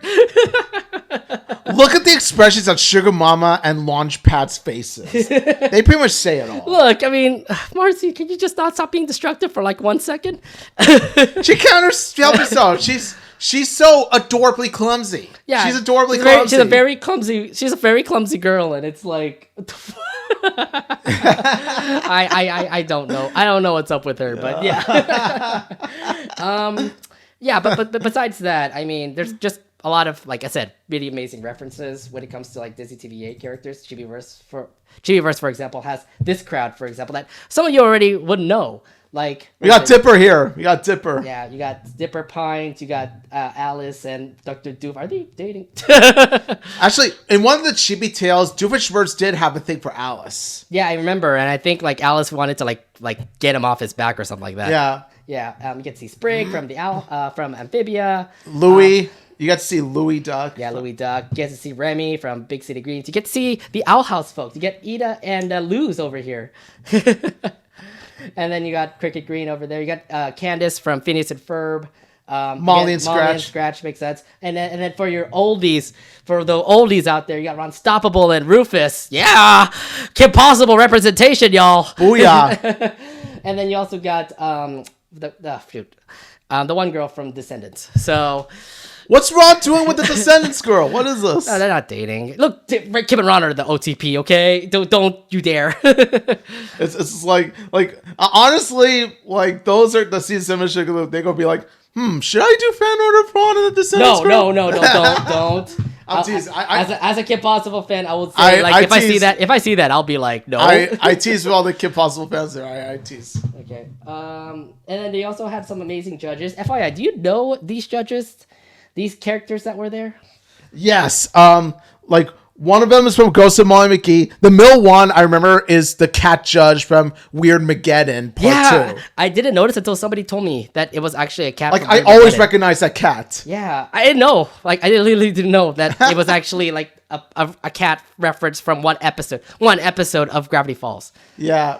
As for the third one, I could barely recognize the third one. Apparently, according to what people have been saying, it's from the one old Disney Channel movie. Hang on, don't say anything because I think I know what you're talking about now. It's the one judge from Ichabod and Mr. Toad. Yes, that is yes. Right. And out of Ichabod and Mr. Toad. And out of all movies, this came up. Is Disney TVA like shout outing like the adults now? Also, Mr. Toad's Wild Ride is one of the best Disney park rides I've been to. That's only in Disney World, isn't it? It's in Disneyland. I thought it was at Disney World only. Oh no, that's gone. I forgot about that. Disneyland, Fantasyland specifically, the Mr. Toad's Wild Ride, one of the best. Mm-hmm. Nonetheless, that judge, out of all people, I thought there were going to be more judges out there, but you end up having a judge that is like, what, in the 70s, 80s? Yeah, you got a judge from a really obscure movie as well, because Ichabod and Mr. Toad, let's be honest, isn't nearly as well known as the other Disney old movies. Yeah. I was just like, okay, so that's what the thing I did. Like, I put it up on X. I told him, like, what is this judge? Who is this person? And then, like, people came back to me saying, like, dude, this person's from the Ichabod and Mr. Toad. Yeah. And I'm like, wait, this is an old movie. Yeah, it's an old I watched it once and I enjoyed it for what it was.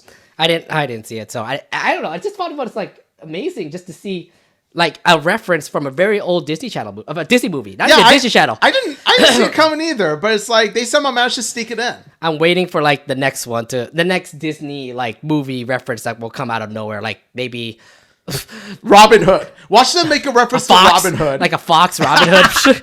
Hey, if there's a Hunchback Notre Dame, you know. Oh, I will be so happy if they make a Hunchback of Notre Dame appearance because Hunchback of Notre Dame is one of my top 5 favorite Disney animated movies ever. I adore that I'm movie. waiting for like I know they just do Disney TVA, but now they're doing Disney movies, and I'm like, what's the next movie that Disney would bring out of their collection to put into a Chibiverse?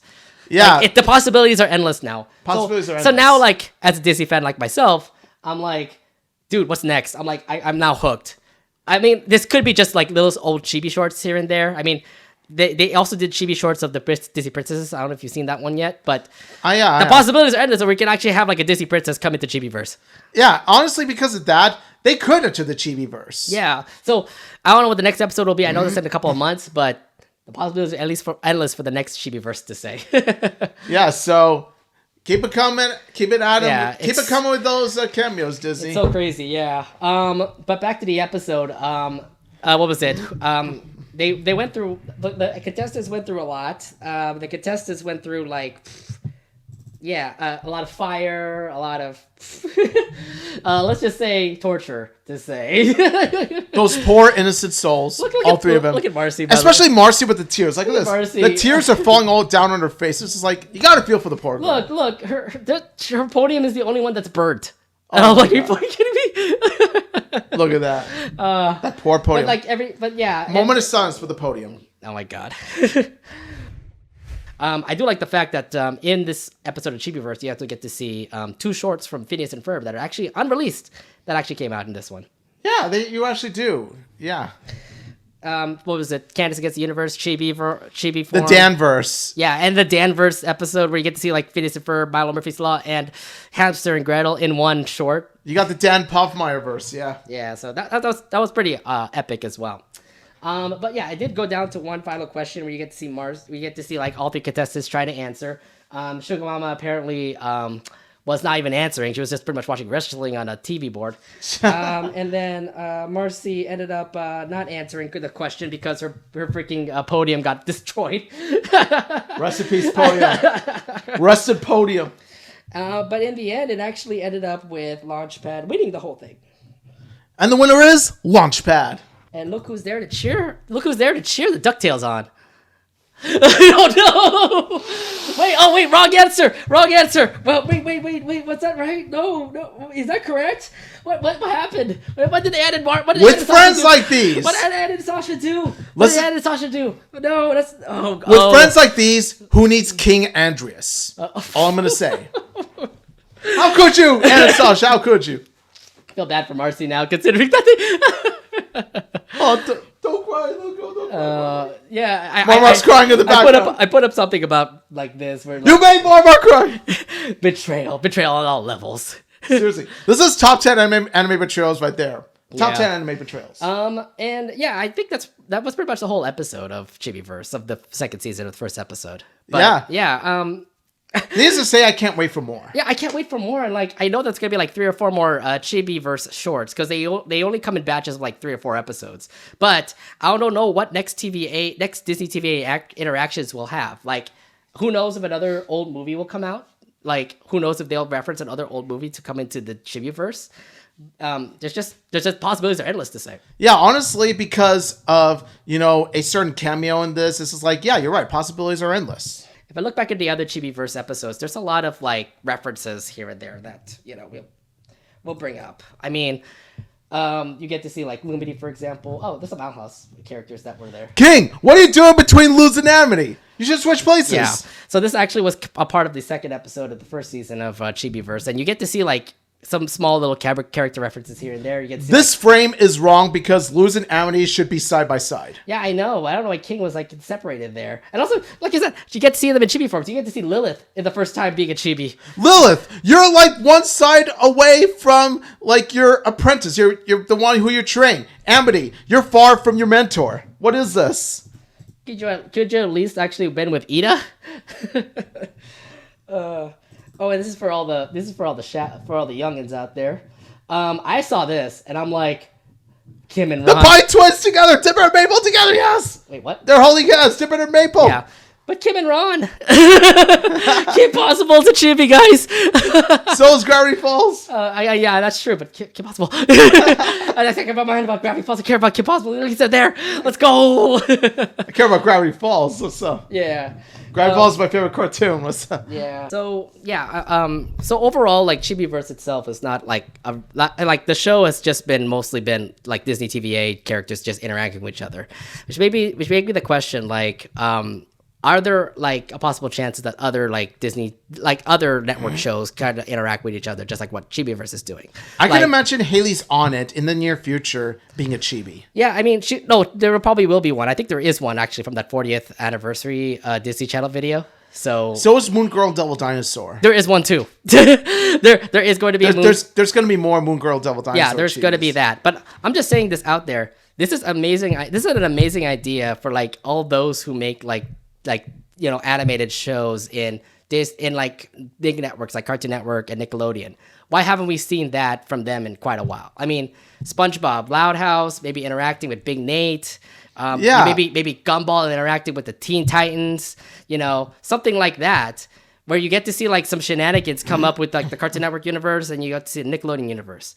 But then Disney Channel, Disney TVA definitely had a bright idea with this, and I think like they're really making a hit out of this compared to like whatever Nickelodeon and Cartoon Network are doing. I think that's because the reason why we've seen Chibiverse with Disney channels and not with their competitors like Nickelodeon and Cartoon Network is because Disney TVA feels more community-based in terms of the staff who work on these multiple shows. Like they really do feel more community-like in comparison to the others, because when you look at stuff like Nickelodeon, like with Nickelodeon, they only focus on their one show, and that's SpongeBob, like All Day and all that stuff. So there's not enough equal attention given to Nickelodeon's properties. So my thing is like they can look back at Nickelodeon and like look at all the other properties that Nickelodeon had. You had Fairly Odd Parents, you had Demony Phantom, you had Tough Puppy, you had what was it? El Tigre, you had Teenage Robot. Why don't they all interact with each other and actually like make their own, not really Chibiverse, but more like a Nickverse or something? I don't know. Maybe it's because, like I said before, Disney TVA feels more community-based because the staff, writers, and creators have worked together and all this stuff, and they're more friendly towards each other. Whereas Nickelodeon tends to focus on one property, which is SpongeBob, too much. With Disney TVA, they give equal amount of attention to all these shows. Yeah, even like I said, the old shows before, like Kim Possible, Proud Family, for example. I'm just like, why can't Nick do the same thing? You can have like Louds interact with like SpongeBob, if anything. That would be pretty fun to see. At least it could be like a truce compared to a rivalry happening right now in Nickelodeon. I mean, with Nickelodeon, the closest thing we got right now is Nickelodeon All-Star Brawl. Yeah, okay, so All-Star Brawl at least can be, something that has them all fighting, but it's not the same compared to like having like a friendly like game show, for example. But in this, at least they got the voice acting, campaign, and all that. So we're going to see how Nick All-Star Brawl 2 goes. Yeah, but I don't see them interacting. They're just mostly like, it's time to face you on, and they fight with each other. That's true. I think the closest thing we got to Chibiverse is Nicktoons Unite. I didn't play Nicktoons Unite is an old game with characters from 4 different shows interacted together. And then later on in the sequels, you see more Nickelodeon characters interacted together. That's the closest thing to Nickelodeon Chibiverse we have gotten. And it's not even chibis. It's more like characters from different universes coming together. Yeah, they're like, what was it? You got Danny Phantom, you got SpongeBob, you have Jimmy Neutron. Is that all 3? Like 4 of them, if I remember. And Fairly Odd Parents as well. Yeah, so I'm saying, like, they're the best hitters of Nickelodeon back then. They had their own game, and it worked. I don't know, I never played it, so... I played the first one. It was really fun during my childhood. So to say the least, it's actually a really fun game. So why can't Nickelodeon like run with that whole like formula and actually do something like what Chibiverse is doing at Disney? Like I said, they're Spongelodeon, so you can't really expect much from them. I mean, stop the sponge for one thing. Stop the sponge. And at least get more attention to your properties. You have like so many other properties that could have more attention. Like, what was it? Middlemost Post, this rock paper scissors cartoon that Nicktoons Network is trying to promote. What was it? Big Nate, and you also do have like I said, Loud House and Casa Grandes. So Nickelodeon right now, like Disney TVA has a way of actually having all of their like network, like all their properties all together to actually like have them all in the universe, have them all in pretty much the Disney TVA universe, and have them all interact, which is pretty friendly and pretty neat. Because like you never expect like Anne Boone Choi head over to Big City and actually interact with each other and stuff like that. You never see the Big City Greens meet up with the DuckTales. You never see like the Owl House folks meeting up with the Kiff folks, It's so wholesome to see like them interact with each other, even though they're like from two different worlds. Yeah, I mean, they find a way to make it work each and every single time. They manage to make the crossovers work and blend together well, mainly because of the chemistry that the characters have with each other and because of how they work well off each other. Yeah, I know they had the first episode that they had Big City Greens and the Ghost of Molly McGee having a crossover, where they both hosted, but at the same time, they wanted to have a pizza party. That's true. Yeah, they wanted to have a pizza party. And that one was actually more fun considering that, you get to see rivals like, Scratch and Cricket figure out what the Chibis want, like fireworks or pizza. Yeah, I remember that. Yeah. I would have gone with pizza if I were them. Really? Yeah. Not fireworks? I'm a fan of pizza. I love me some pizza. Okay, all right. But yeah, there was that, and also there was also the cameo of the Calamity Trio actually. So you get to see Anne, Sasha, and Marcy playing in a band. Popcorn. Yeah, there we go. Yes. There's the Calamity Trio. You see the band playing together. I love it. Yeah. So I remember. Isn't Marcy supposed to be playing the drums and Anne's supposed to play the guitar? Oh my God! Don't get to this controversy again. But hey. It's no big deal. Oh my God. You had to put the pun in there, aren't you? But yeah, I mean, I just remember everybody was so oh my God, it's a trio. Ah! Yes. I remember I put a video up on X and that ended up giving me like 5,000 likes and so many retweets. And I'm like, I'm popular now. Is this how it is to be a popular guy? You're the Amphibia guy now because of this. Oh, yeah. I'm more of the Chibiverse guy just because I keep posting up Chibiverse stuff. Yeah, just follow on X. Late B3907. You get to see like all the videos of post up when it comes to Amphibia and Chibiverse itself. And you can follow me on Instagram, Threads, Mastodon, and I now have Blue Sky. I don't think anybody can get Blue Sky unless you have that link. That invite code. Yeah, that's the thing. I got the invite code from our good friend Sonny. Thank you, Sonny, for that. Shout out to you. So now I'm waiting for an invite code so that I can send it to you if you want to join that. I'll join. I want to see how this whole Blue Sky Social is or something. Cool. All right. Yeah. We get to see episodes like in Bad Luck Chibis where you get to see the Amphibia characters interacting with the Big City Greens characters, and it also shows about like the whole bad luck things that happen on stage. For example, like don't break a leg. Well, don't say Macbeth. That's one of my favorite. It's one of my favorite episodes of Chibi Verse because it's theater oriented, and also it's just so funny. Like how it's pretty much bad luck all over theater to like say good luck or say Macbeth over and over again.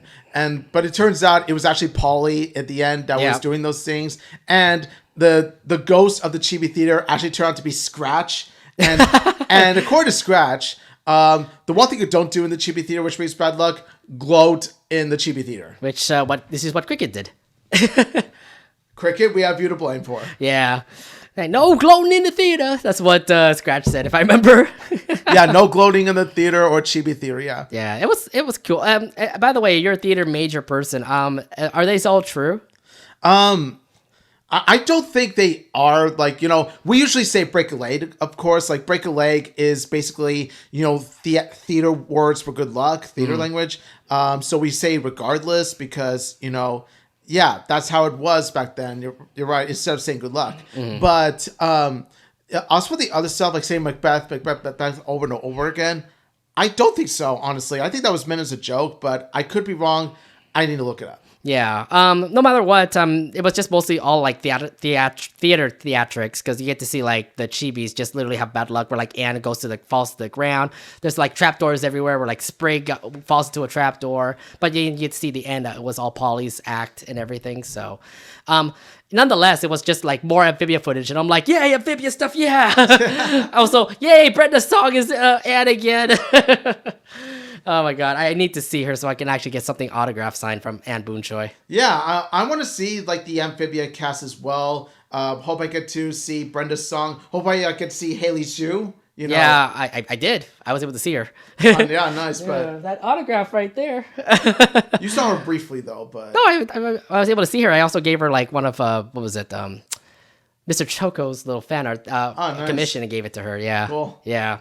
So that was actually pretty cool. But besides that, third episode of Chibiverse actually had Phineas and Ferb and the Owl House interacting with each other. So it had like Phineas and Ferb hosting, and then Luz came in to fix the problem that was going on when it comes to the best friend like dance off that they were having. Yeah, I remember that, the best friend dance off. And it turns out at the end, like Perry and Doofenshmirtz were the best friends. They went with each other. It's just like, yeah, they're the best frenemies anyone can have. I don't know what's going on with Perry and Dr. Doofenshmirtz, but I feel like there's got to be something happening when the next season comes out for Phineas and Ferb. Without a doubt, yeah. I'm like, who knows? It could be, I wouldn't say, it would be weird if it's going to be a couple thing. Oh, no, they wouldn't do that. No, Doofenshmirtz is not a zoophile. Maybe more like a partnership or something. Partnership. Maybe, because remember, Doofenshmirtz has always been evil, and Paris has been the hero and all. It's more like you see them as enemies, but then they team up from time to time. Yeah, so maybe that kind of thing, but yeah, we'll see. It's just great to see, again, the Chibis interacting. I love the fact that, like, when they did the whole switcheroo, you get to see, like, what was it, Molly and Scratch, like, separating their bodies. I remember that, yeah. Yeah, and you get to see, like, Hamster and Gretel, where, like, Hamster's head was on Gretel's body. Oh, God. Oh, and you get to see, like, Anne eat flies while Sprig doesn't. like instead of switching friends, you see the friends switching bodies and stuff. I'm like, it was weird. It was so weird, yeah. But it was just hilarious at the end too. Yeah. Oh, and also one more thing. Will Phineas ever figure out that Perry is their platypus? We'll find out in the future. Because I swear to God, like, it's right there, right in the freaking face. I'm like, I know. Oh my God. How is he this oblivious when it's literally right next to him? Like, I get it. Like, we've said this before. Like, what happened in the Across the Second Dimension, where you get to see Phineas actually know that Perry was the platypus until he never got wiped. And then, nowadays, again, he still doesn't know that Perry is the platypus. So Phineas never knew that Perry was an agent, like, until temporarily. Yeah, like, yeah. It was only temporarily when he knew that he was an agent. Yeah. Then memory gone. I know, and I'm like, oh my God, this would have been perfect if they actually, interact. Yeah. Oh my God. But yeah, that's how that Chibiverse episode went. Then they also got Chibiverse Villains United, where actually all the Chibi villains came together, and I thought that was actually pretty cool. It had Patty Proud and Molly McGee hosting. So first thing, like, you get to see the pets too, which is pretty cute. You get The Disney Chibiverse bats. Yeah, so you get to see Hamster, you get to see Rufus, out of all people.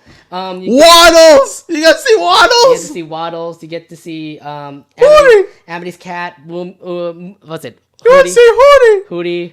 You have to see Phoenix as well from, it's weird because you get to see all these, like, characters, which is pretty cute. You also get to see Puff from Sugar Mama's cat. And then there's Phoenix. I said that, yeah. Yeah. And then Milo's dog was also on the right, which I actually cut the pieces off. But now, Disney villains actually... And what is the goat doing? He should be next to Waddles. Remember, goat and a pig. Goat and a pig. They did it wrong. Yeah, but you get to see the villains. Andreas from Amphibia was the main ruler of it all. And I love the fact that Keith David still voices him. Yes. So, like, you can hear the deep voice and the amazing, like, like what he's done, like, in so many shows and so many movies. So, like, oh yeah, God. Man, Keith David is Dr. Felicier. He's also King Andreas. So he really does nail these characters that you regret making a deal with. It's like making a deal with a Keith David character is literally worse than making a deal with the devil. Oh, pretty much. Oh, and also, he's also was the president in Rick and Morty. He's still there, by the way. Yeah, but we don't talk about that show, so let's move on. Yeah. So again, all the villains are pretty much there. You get to see Bill Cipher. Yes. Yeah, you get to see Bill Cipher. You get to see Shigo from Kim Possible. All the Kim Possible fans out there. Glom Gold and Magica Dispel, the best DuckTales villains right here. You got Bellows. You have Dr. Exclamation from Hamster and Gretel. You also The get Phantom. Huh? You also see the Phantom You King. also wait, Phantom King. Right there, the Phantom of Ghost of Molly McGee. Oh, I thought. You mean the what's his real name? His real name. Crap, I forgot. It was the. I forgot. I might as well call him the Phantom. That's not the Collector or anything. The Collector. No, it wasn't the Collector. No, it's not the Collector. The Collector is from Owl House. He's yeah, that's right. That's right. He's the Collector. As for the villain in Ghost of Molly McGee, did you see right here? Yeah. It's definitely got to be the Phantom. It's the chairman. The chairman. Yeah, the chairman. That's right. That's him. And you also get to see the villain from Descendants 3 as well. I forgot her name, by the way, but yeah. And yeah, these Disney villains took over the Chibiverse, which I thought was pretty cool because, like, yeah, Disney villains really get underappreciated.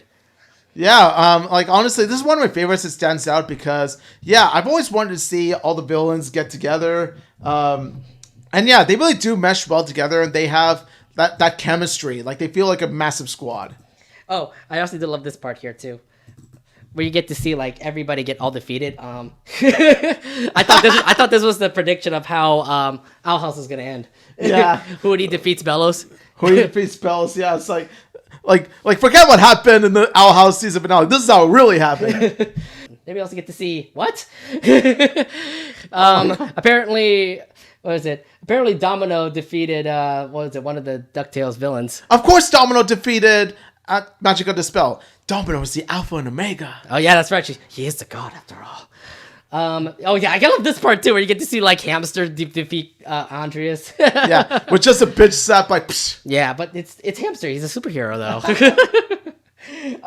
But yeah, I mean, no doubt. I mean, this was actually the season finale of Chibiverse, and it was actually pretty cool to see the villains have their own like reign of terror to say. I agree. Yeah. Yeah. We go back to Chibiverse, the recent Chibiverse that came up, and again, like I said, it just continues to improve. Where you get to see more characters of the Disney TVA come by. You get Kip, you got DuckTales, you got Amphibia, and like I said before, you also have the movies of Disney also coming by as well. Yeah, so if you got a character from an obscure movie like Ichabod and Mr. Toad, I'm wondering, like, if they do a Fox and the Hound character in there, I will literally fanboy. Like, I'll literally scream my head off because I love Fox and the Hound.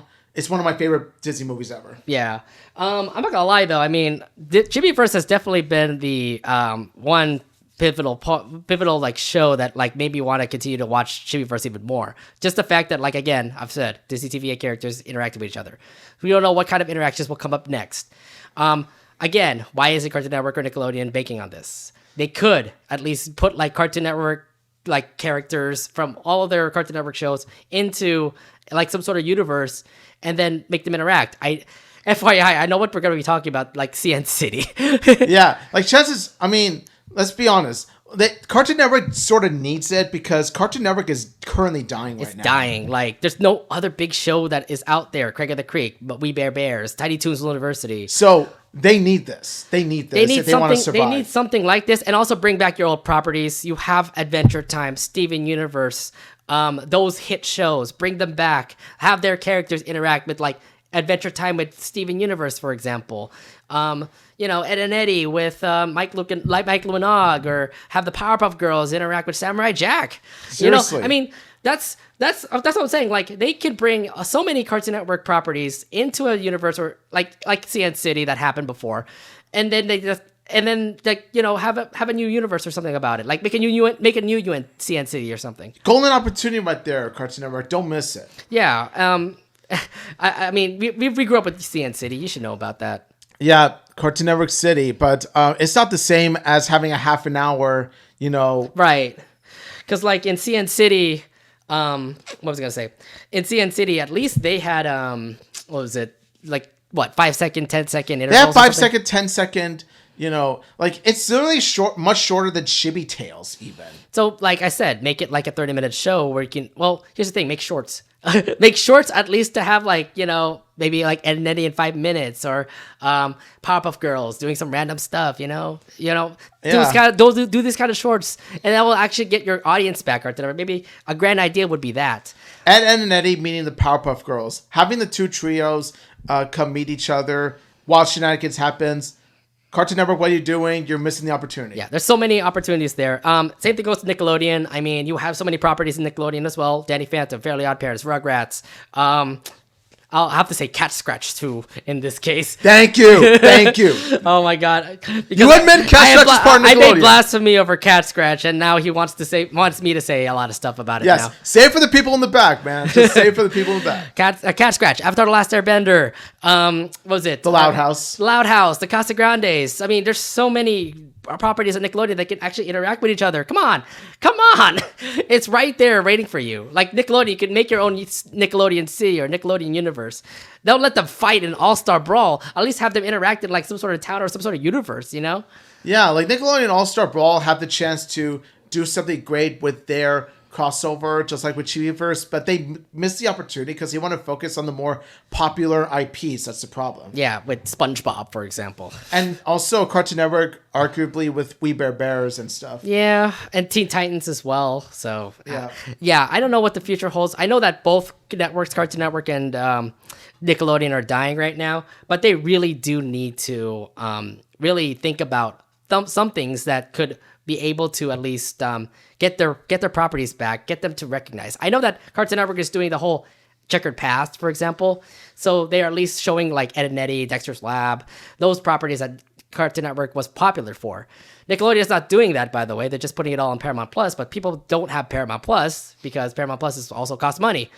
I mean, here's the thing. It's not the fact that Paramount Plus costs money. That's not why not many people are using it, because, well, every streaming service costs money. It's more along the lines of the fact that Paramount Plus isn't as popular as Netflix, HBO Max, or Max or Disney Plus. Yeah, and Max is from Cartoon Network, so at least there's something there. But remember what Max is doing? They're taking out Cartoon Network properties too.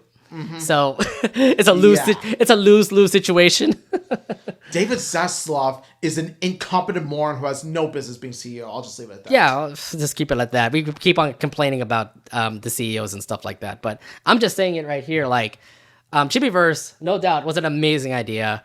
I love the show from top to bottom. It's just absolutely cute seeing like all your favorite like animated characters from Disney Channel from like the past to the present just interacting with each other. Like, it's just so wholesome. Like seeing Kif host a TV show, getting the Proud family and the Molly McGee folks to like interact with each other and like make sure that everything's fine. The villains all uniting. Molly, like the Amphibia folks with the Big City Green folks, that was pretty cute as well. Yes. Yeah, so just a lot of like awesome ideas that Chibiverse had. And I know we reviewed like a lot of the episodes. We reviewed only 5 episodes. There's only 5 episodes of Chibiverse out right now. Yeah, and they're all memorable. Good. They're all great. We do recommend it to you. Yeah, it is just so good. And it kind of sucks considering like Chibiverse only comes in months. So like I think in like December they'll have another one, or January and they'll have another one. But I mean, here's the thing, like behind the scenes there's going to be more Chibi Tales, which you'll see in Disney Channel's YouTube soon. Yeah, so definitely go check them out. Yeah. It's definitely like an awesome show. I mean, any other thoughts you have for Chibiverse? Yes. I love Chibiverse so much. It's the crossover we've been waiting for. It's literally Disney Channel Super Smash Bros., like I said, because of the fact of how all the characters from the different Disney shows and properties come together, and they make for memorable, wacky stories. And yeah, I am definitely... look forward to the future for Chibiverse. Yeah. If anything, the next Disney TVA properties will have their own Chibi versions as well. Like I said, like Disney Channel is definitely banking on this, and they're doing a really good job with it. So yeah, I'm a fan, and I don't know if everybody else is a fan of Chibiverse or Chibi characters that are like in Disney TVA. I'm a fan of Chibiverse too. I stand Chibiverse, so yeah. Yeah, and no doubt about it. I mean, it definitely was an awesome show. Definitely.